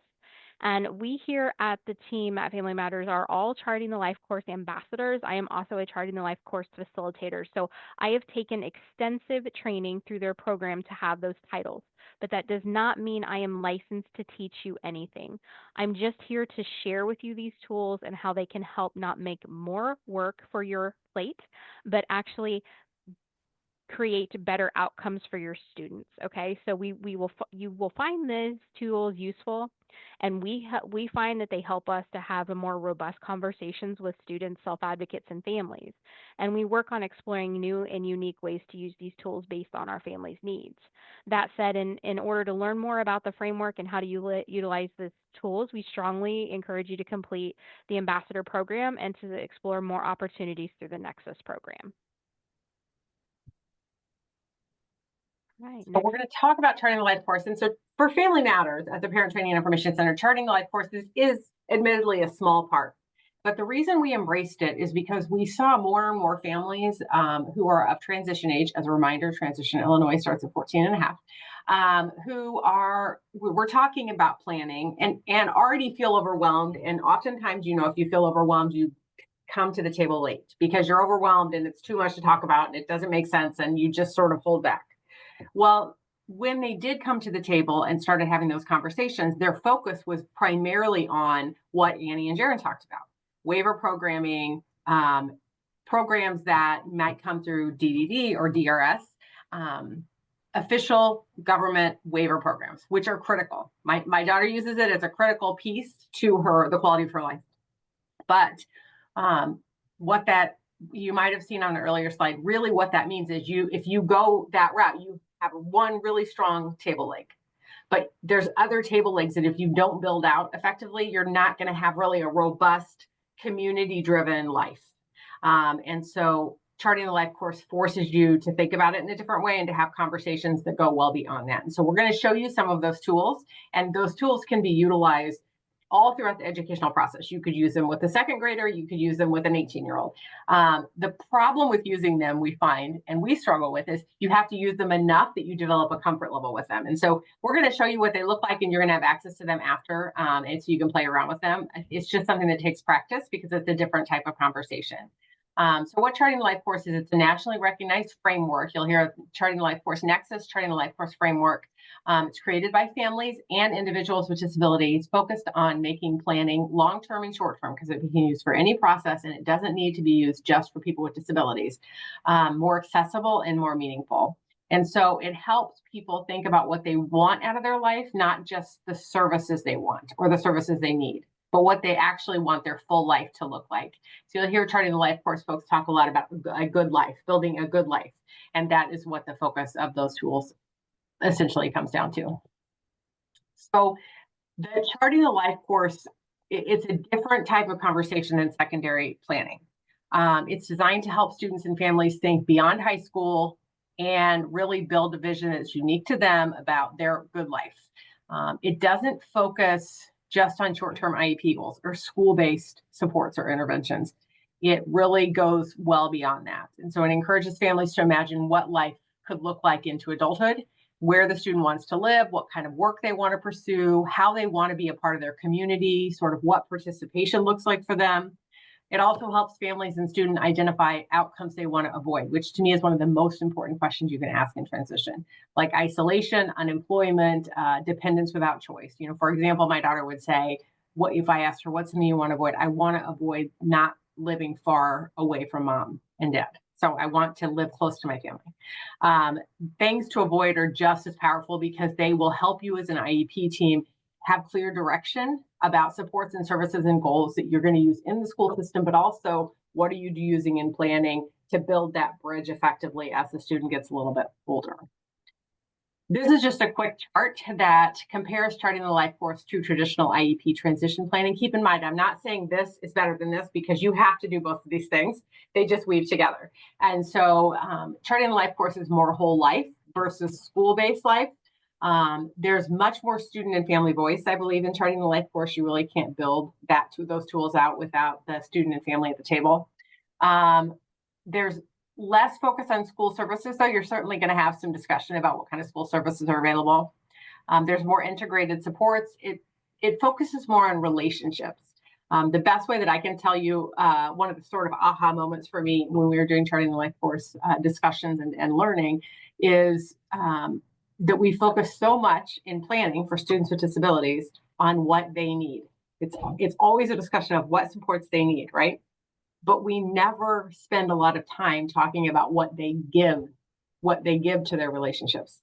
And certainly for all of the students we work with and our own family members, they give as much to the relationships as they get from the relationships and supports they have coming at them from the other direction. And so charting the life course forces us to look at that, because as we get older, it's important that students have that unique view of themselves, what they give to relationships as much as what they might need from others in relationships. Go ahead. Okay, that's me. So charting the life course is also referred to CTLC. So you may hear us use those terms back and forth, but the tools are designed to put the student's voice in front and center. They capture strengths, goals, and performance in a format that's easy for educators, families, students, and other agencies to understand at a glance. Instead of relying solely on adult assumptions about what the student wants or needs, these tools provide authentic input directly from the student and the family. This reduces the guesswork for teachers and service providers. When students' preferences are clearly documented, whether it's a career interest or a preferred way to learn or a goal for independent living, the IEP team can make the decision with greater confidence. It ensures the transition planning reflects the student's own vision for their future rather than just what others think is best. One of the biggest challenges in transition planning is making sure everyone is on the same page: teachers, families, other agencies, and sometimes employers. Tools like the one-pager description and the life course trajectory act as a quick reference point that can be brought into the IEP meeting or shared across systems. Because they are concise and visual, they make it easier for teams to stay focused on the big picture. For example, when an outside agency joins an IEP team meeting, they can quickly see the students' priorities without sorting through a lengthy report. This streamlines collaboration and helps avoid miscommunication. Traditional transition planning often emphasizes academics and employment readiness. CTLC tools broaden the conversation to include multiple life domains such as health, community involvement, daily living, and relationships. The holistic perspective ensures the student is being supported as a whole person and just not as a learner. For example, a student's trajectory might highlight the importance of friendships, managing their own health care, or participating in community recreation. When school goals are aligned with these broader life goals, students are more likely to leave school prepared to thrive in an area of adult life. Next slide, please. I jumped ahead, Abby. You're fine. Oh, sorry. Sorry. No, it was me. Do you need me to go back? Nope, you're Okay. fine. I'm at the charting the life course. All right. Can you see? Yeah, Charting the Life course is a nationally recognized framework for person-centered planning. A lot of states are incorporating it into all adult services they provide to their individuals. It helps individuals and families think about the whole life across all stages and settings. There are core tools that we focus on, and those are the life trajectory, and that's mapping the good life, and the integrated support star, which is ongoing supports, and my personal favorite, the one-pager description, which is a quick snapshot for IEP and transitions. So the first tool here I'm going to give an example of is the life trajectory tool. It helps students and families visualize what a good life looks like while also identifying what they want to avoid. So like Megan stated, it was important for her daughter that she not want to live too far away from her family unit. This tool makes abstract dreams tangible and connects goals to practical next steps. For example, a student might define a good life as having a job, living independently, and having friends. The trajectory helps break the vision into small actionable steps. Megan, you want to talk about the support star? Yes. And we realize as we're showing you these on the screen, you can't really see them. That's why we're going to send the links. So you'll have the links and you can mess around with these. But the support star is, to me, so Abby really loves the one pager. I like the one pager too. But the support star is what I learned first. And so I like it the most probably. And it essentially forces you to look at all the different areas of an individual's life. So it breaks the individual's life into services, relationships, community resources, personal strengths, and how those are tied into particular areas. So essentially it forces you to look at those issues within personal strengths, relationships, community resources, technology, and eligibility specific supports like waivers. And so when we look at the star, the bottom right triangle, that would be what I would call one table leg. And Annie and Jaron really showed you a very comprehensive look at what that table leg would look like. But you're also going to look at technology, which could be part of that bottom table leg, but also much broader than that. You're going to look at community resources. And we're going to talk about what's called community mapping in a little bit, but you really want to see where are you're looking at this, not just to say, hey, these are the parts of this individual's life or my life that are really full and robust and I'm thriving. You're also looking at to say, hey, what's empty? So it's really important as a teacher or a parent that before you do these with your students, that you do them for yourself, because that will make it really come to life and you will understand why it's useful. So it was really eye-opening to me that one of the areas where I felt like, oh, I've kind of dropped the ball is, some of my friendship networks that were really important to me when I was younger, those aren't as strong and robust as they used to be. Like I've become more of a homebody, and that's something that I need to work on. Abby would say an area that I really need to work on is my tech skills. I don't have as many tech skills as Abby does, but you'll really start to see where are you really robust? Where are there gaps? And then does it matter? So like if I don't have great tech skills, but I don't care. That's not an area that we need to spend a lot of time on in transition. We do sometimes get caught up in transition, and there is, to a degree, this is necessary, but there is this, well, we think you need to do this. We think you need to care about this. But it's difficult to get students fully invested if it's not a priority for them. And them being able to map it through a star or something like this will help them see it. So that is the support star. This is Abby's favorite, the one pager. And again, I would have you do this yourself before you try to use it with students. And I don't think you'd have any trouble doing these. It just takes time to map it out. But it's a great introduction to who you are and how other people might describe you. And we're using this actually as we onboard new employees so that we can learn more about them and they can learn more about us. Now, the reason we're encouraging some of this is we do see some really critical barriers during transition, and we see them consistently, and they play out in the research on transition. We see systemic gaps, and a lot of that in Illinois in particular is regional. So depending on where you live, you have very different transition options, and the services may or may not be as robust depending on where you live. And it's really a problem for students who have a unique particular interest maybe that they want to pursue, because you may not have availability and you have to be more creative about how you do those things. Family engagement during transition is sometimes low. I think it's mostly because families are overwhelmed and they're time strapped, and the process is so confusing that it is something that gets put on the back shelf until it becomes a little bit more emergent. There's a lot of issues with rural barriers. Transportation is a huge issue.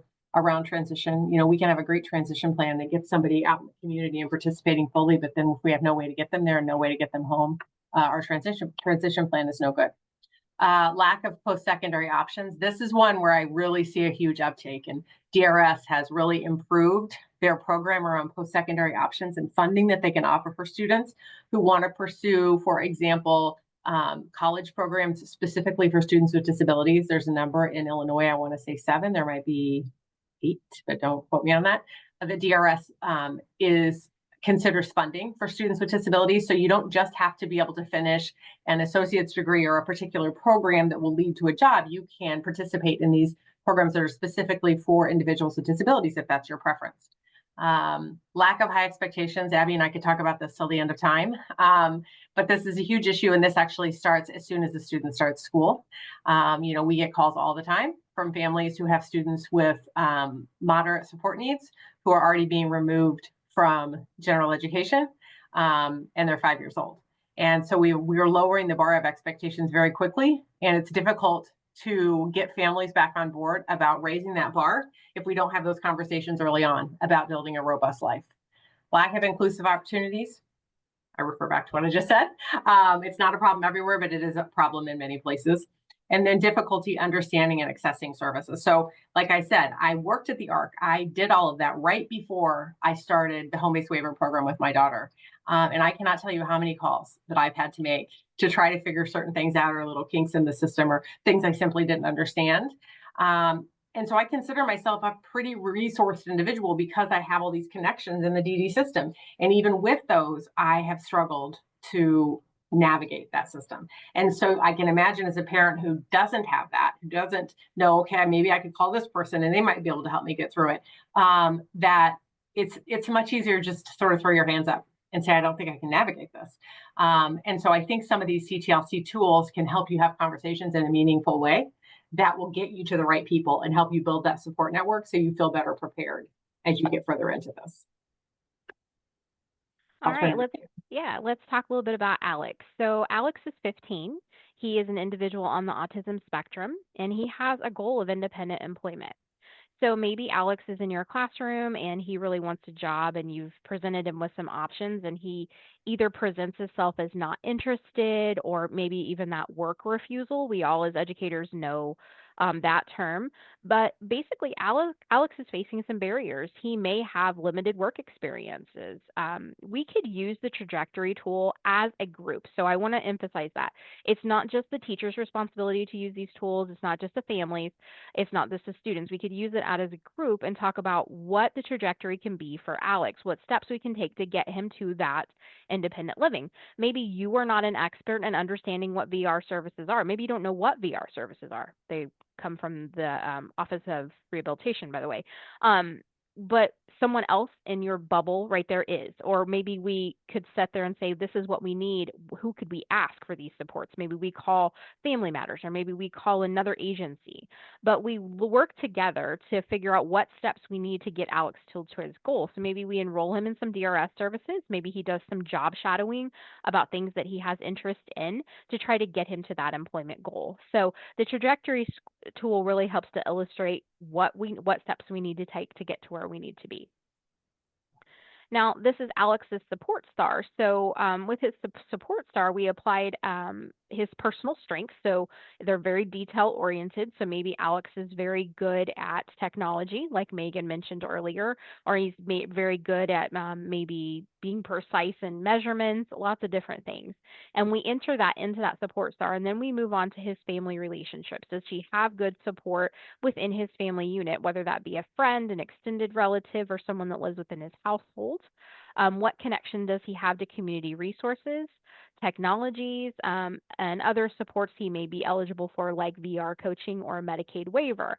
So as we fill in the star, we start to see, okay, we know Alex may have a barrier of transportation, but Alex lives in community that has transportation options. Okay, so they have maybe busing services or Lyft or Uber, and this is kind of how we remove those barriers for Alex. Okay, so here's a kiddo that wants to work. Maybe he wants to work at Walmart. He can't walk to Walmart, but there's a bus that could go by his house. Can we incorporate a goal within his IEP, his transition plan, to learn the busing system so that he can go to work? This is literally my favorite part of my job, to do this. I could talk about using these tools all day long to get our students to the goals that they want to have. All right, so let's move on a little bit to my favorite, the one pager. So I will say, as a substitute teacher, that's how I paid my way through bachelor school. Substitute teaching is hard. If I would have had these documents as a sub, it would have been a lot easier. And as teachers that are watching this right now, these one pagers are great for our students. And so Maria's one pager, it's going to show what she's great in, what people like about her, that she's creative and social, but she may need some supports around reading. She has a goal to attend an inclusive college program. So the one-page description summarizes her strengths and preferences and needs so that her college team can understand and support her effectively. This tool ensures that Maria's voice drives the plan, and also helps put it in a language that Maria understands. So she struggles with reading. Maybe she uses a few features in the classroom like text talk or maybe guided notes. These are terms that we are all familiar with putting in IEPs, but maybe Maria has no idea what these terms mean. No one's ever explained them to her. We're going to put it in language in this one pager so that Maria knows, hey, I need to use that computer thing so that I can do text to talk, or I'm supposed to borrow my partner's notes over here because I use guided notes. So these one pagers can be great in helping our students with self-advocacy to understand their plans and voice what they need to have. All right. Is it still me, Megan? I can't remember. Oh, it takes me note. Yeah. Yes. Okay. So let's talk a little bit about transition discoveries. Transition discoveries provides youth and family engagement strategies grounded in 9 quality indicators. It emphasizes collaboration and planning. Practitioners can use it alongside use its tools alongside the charting the life course trajectory to ensure that students and families' voice remains central. You can learn more about transition discoveries at transitionsdiscoveries.org based upon a series of dreams and goals and focuses of groups of youth within disabilities and their families. The 9 quality indicators are transition planning, youth development, person and family directed planning, family engagement, relationships, independent living, community engagement, cross-agency collaboration, which is sometimes the hardest part of transition planning. I think we can all agree with that. It's really hard to know what all agencies are out there and what all they do, right? Not to mention most of those agencies, they're grant funded, so that might change every 5 years. So that's kind of a hard part to do, and this tool really helps eliminate that barrier. It goes on to employment, post-secondary education, and training. And so what we want to sort of have you think about as we're jumping through the CTLC tools, and then we're jumping through what we consider both core but kind of unique transition tools that we're hoping you're not aware of all of them. I'm guessing you're aware of some of them. We're hoping we're giving you something new, is that combining these could really improve the discussions that happen around the transition table and make those plans work well beyond age 22. And that's the goal, that a student doesn't leave at 22 and maybe had a really successful transition experience in the school setting, but they're still going to leave and live in their community. And we need that plan to carry them through a number of years as they start to build that interdependent life in their community. And so NTAC, if you work in transition at all, you probably know about NTAC. If you're a parent, you may not know about NTAC. NTAC is really sort of the in my opinion, the best resource for well-vetted, research-based transition interventions. And it really gathers everything about transition, again, that 14.5 to 22 age range, what is out there, what is good, and it has really strong assessments. And so if you're a school team member and you want to look at your transition process and say, how are we doing? Is it good? Are we having good outcomes? That this is a great way to jump into that safe You can do an assessment of the services that you offer families. I would encourage you to really jump on there and sort of see their indicators for high quality transition plans and the resources they offer around those, because you could really, I think for many schools, IEPs in general, but transition as well, the weight on that the team is so heavy and they do so many that it can become a rote checklist to a degree because there's so much. But I think when you get in here and start looking at some of these, I hope you'll get like some of that transition fire back. Like Abby carries that with her all the time. We all love transition because Abby loves transition. So you can bring that to the table and get excited about some of the conversations you can have and some of the unique ways you can build out these plans. So NTAC is something that I would say is worth, it has essentially like a comprehensive set of assessments. It has tools, and all of those align with things that you can use within CTLC. Illinois WorkNet, if you don't know about these. Illinois WorkNet offers so much. And I will say it's a heavy site. Like there's a lot of pages and it's easy to accidentally get yourself off the site, and there's just a lot there. But they offer like career exploration training, resume building, and job shadowing. You can use the Support Star, like we talked about, to map some of those tools. Like how could you take the tools from WorkNet and put it in the career exploration that you might put into a Support Star. And then you have WEO Works Illinois. It's an online resource that helps businesses and industry. So imagine that you're a business who is thinking, you know what, somebody came by and asked if we are hiring. I would like to hire folks with autism and make those opportunities grow in our community. And folks with disabilities generally are excellent employees. And so I wanted to make that happen. I need some resources. So you can see that. The site will keep you up to date on policies, programs. So if you're a transition facilitator, if you're a parent of a transition age student, if you're considering exploring unique job opportunities, just getting in there and looking at some of that might open some doors for you about what's out there. And then Abby mentioned vocational rehab through Division of Rehab Services.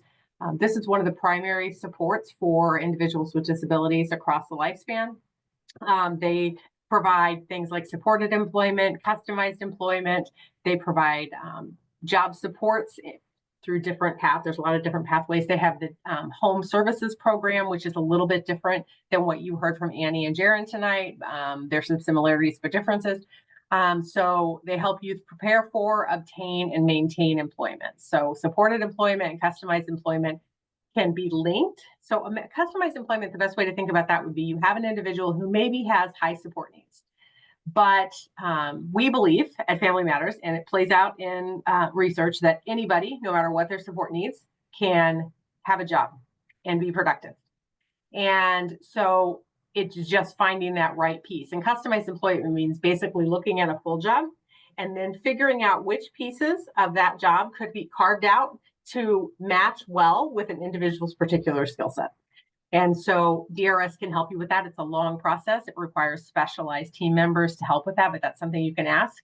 And it's a perfectly reasonable thing to ask for. And they can talk about if somebody is sort of meets criteria for that service, or if they'd be a better fit, what's called supported employment.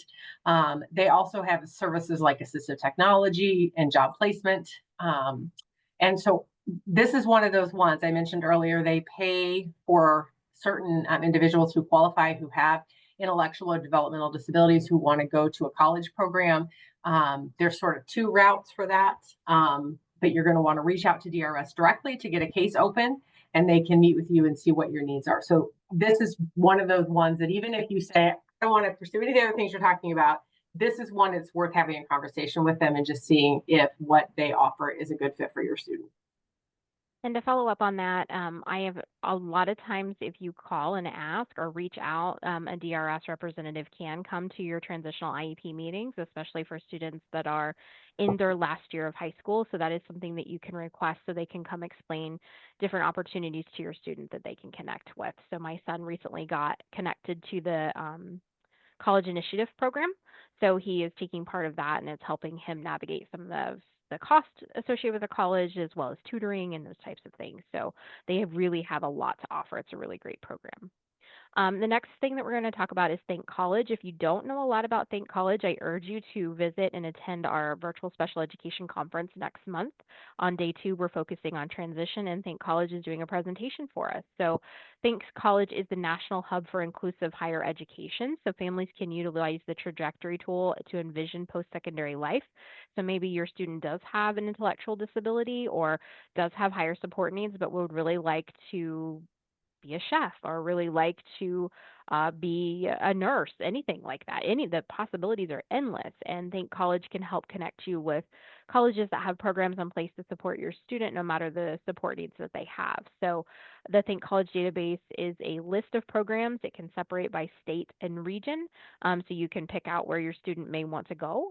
So for example, Maria is pursuing an inclusive college program, so she might visit it directly to find a college within her state that she feels comfortable with being that in that location and see what kind of programs they have to offer her.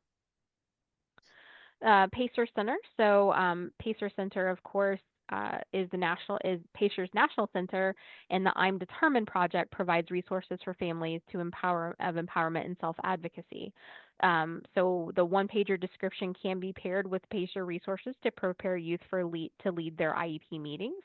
So you can visit pacer.org/transition and to find more of their tools. I do know that Pacer is starting to integrate some of the Charting the LifeCourse framework into their tools as well. So that's absolutely wonderful.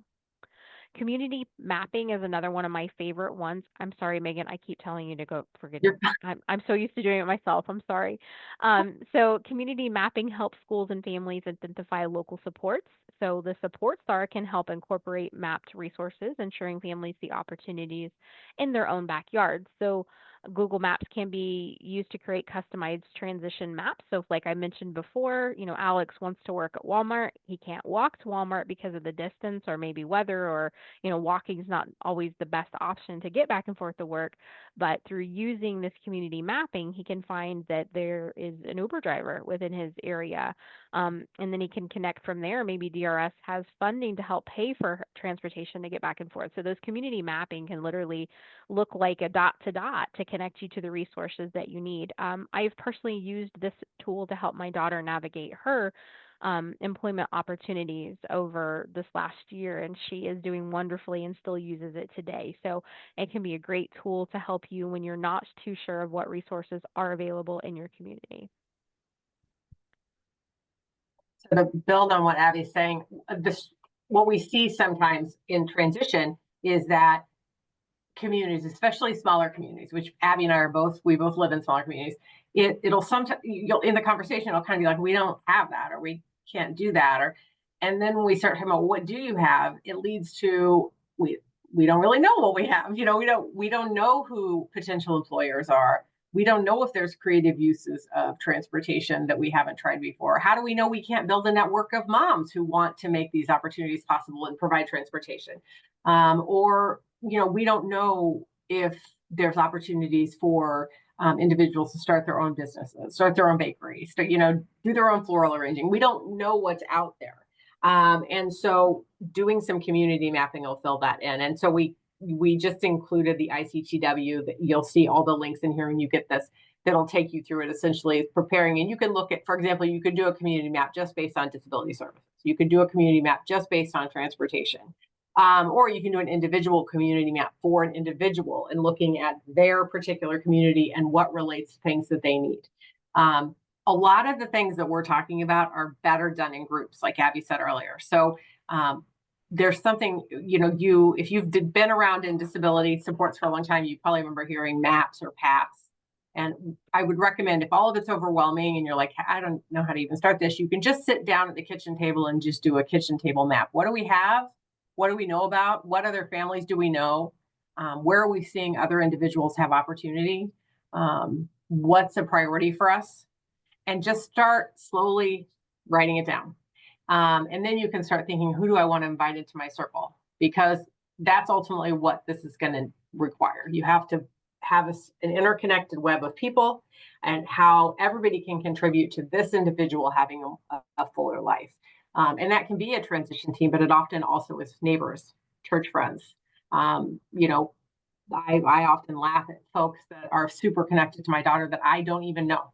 Um, but that's a reminder to me, again, reciprocal relationships. She has relationships and gives to relationships that have nothing to do with what she's receiving, right? But you sometimes forget that when you don't see your adult children interacting out in the world as much as you did when they were younger. And so the community mapping piece can be really helpful. Most And of you and know about Illinois Able. Oh, I'm sorry, Abby, go ahead. That's okay. I was going to say, and don't forget to focus on each area transition. So, like Megan said, independent living. Through using community mapping, maybe you can find that your son or your daughter or your student could take part in a 4-H club in the area, or they could take part in a painting class. So this will help them to build peer relationships that will extend on after they leave the school environment, and then they can still have those fulfilling. So that's what's great about the Charting Life Course principles is that it goes on every piece of a person's life to have a good life. So a good life does include relationships with other people. So using that community mapping, you can really connect to other resources and find out, not just for the employment, not just for education, but for independent living and socialization as well. Go ahead, Megan. Sorry. Oh, you're fine. One of those, a good way to, I think that families can start thinking about that more broadly is if they think about the day that your child leaves school. So it's the last day, they come home, the new day has started, school is gone. What relationships do they have? And I bet they have them. How are you going to foster them? How are they going to continue without the structure of the school to support that? And then you start building your map, you start going. We're pointing out Illinois Able, you probably know about it, but again, we're talking about one of the legs of interdependence and a full life is some financial stability. And so generally we recommend that families pursue exploring getting an ABLE account. We are not ABLE account experts, but it does allow individuals with disabilities who receive other types of support, for example, SSI, to save a larger amount of money and still have it protected and continue their benefits. This is a very complex process, and we can make referrals to you for agencies who know much more about it than we do. But it is important that in that transition plan that we're talking about independent living around money and support and how those pieces fit together. And it's really much more helpful for a parent, especially one who's sitting back and reticent because it becomes overwhelming, to get to the table with people who know how those all fit together. How does a waiver program impact SSI? How does SSI impact employment? How does employment impact ABLE?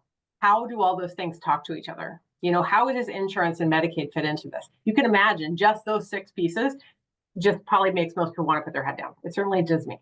And so you want to have people at the table who can address all pieces of that puzzle. Mental health is another piece that we get really frequent calls about. And for many folks in the transition process, this piece has to be addressed pretty robustly and directly. So we generally would refer families to NAMI, and GOT Transition Supports also has some things that may be useful to you, but we want to connect you to some resources that really might help you dig into what kind of programs, actual like in-person or online programs can help, and what can colleges do to better support individuals who have both developmental disabilities and mental health concerns so that their needs are appropriately met. Oh, I get to do one. I get to do one. Yay, I thought I wasn't going to get any for the rest of the time. All right, supported decision making.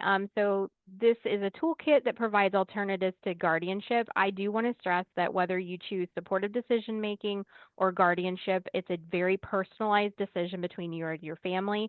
No option is better than the other one. Okay, so it's very personalized depending on what your family needs, but you do have options. So families can use this to maintain youth rights while offering needed support to their youth.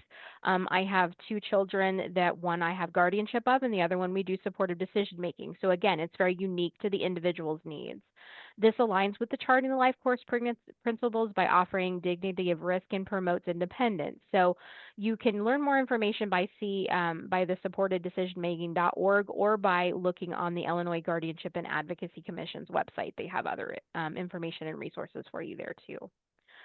This is some contact information for Family Matters PTIC. So remember, as we close today, that meaningful transition planning requires integrated student vision, family voice and available resources. So CTLC tools like the trajectory star and the one pager are practical ways to ensure that this happens. So please reach out to Family Matters PTIC for support if you have any more questions about integrating any of these tools into your student's transition plan, or by just wanting to explore more about the Nexus program and of course about all the other resources we shared with you today. Finally, there's a QR code to take our survey. I will also put the link in the chat. It's very important that you take our survey. It is a requirement of our grant to collect that information from you. And it also helps us to provide great information to you and make sure the content that we are providing is important and that it's important to you and it's helpful. Can we promise it takes less than a minute? I know I said that before, but I want you to know I'm not making that up. We wanted to, oh, go ahead, Annie. I was just gonna say I'm piggybacking off of if you can also please do our survey as well. We're gonna put that in the chat again too. Again, we're also grant funded, same situation, so we really need that feedback and we appreciate it. We wanted to save a little bit of time here at the end. You can ask any of us questions at this point. It's a free for all.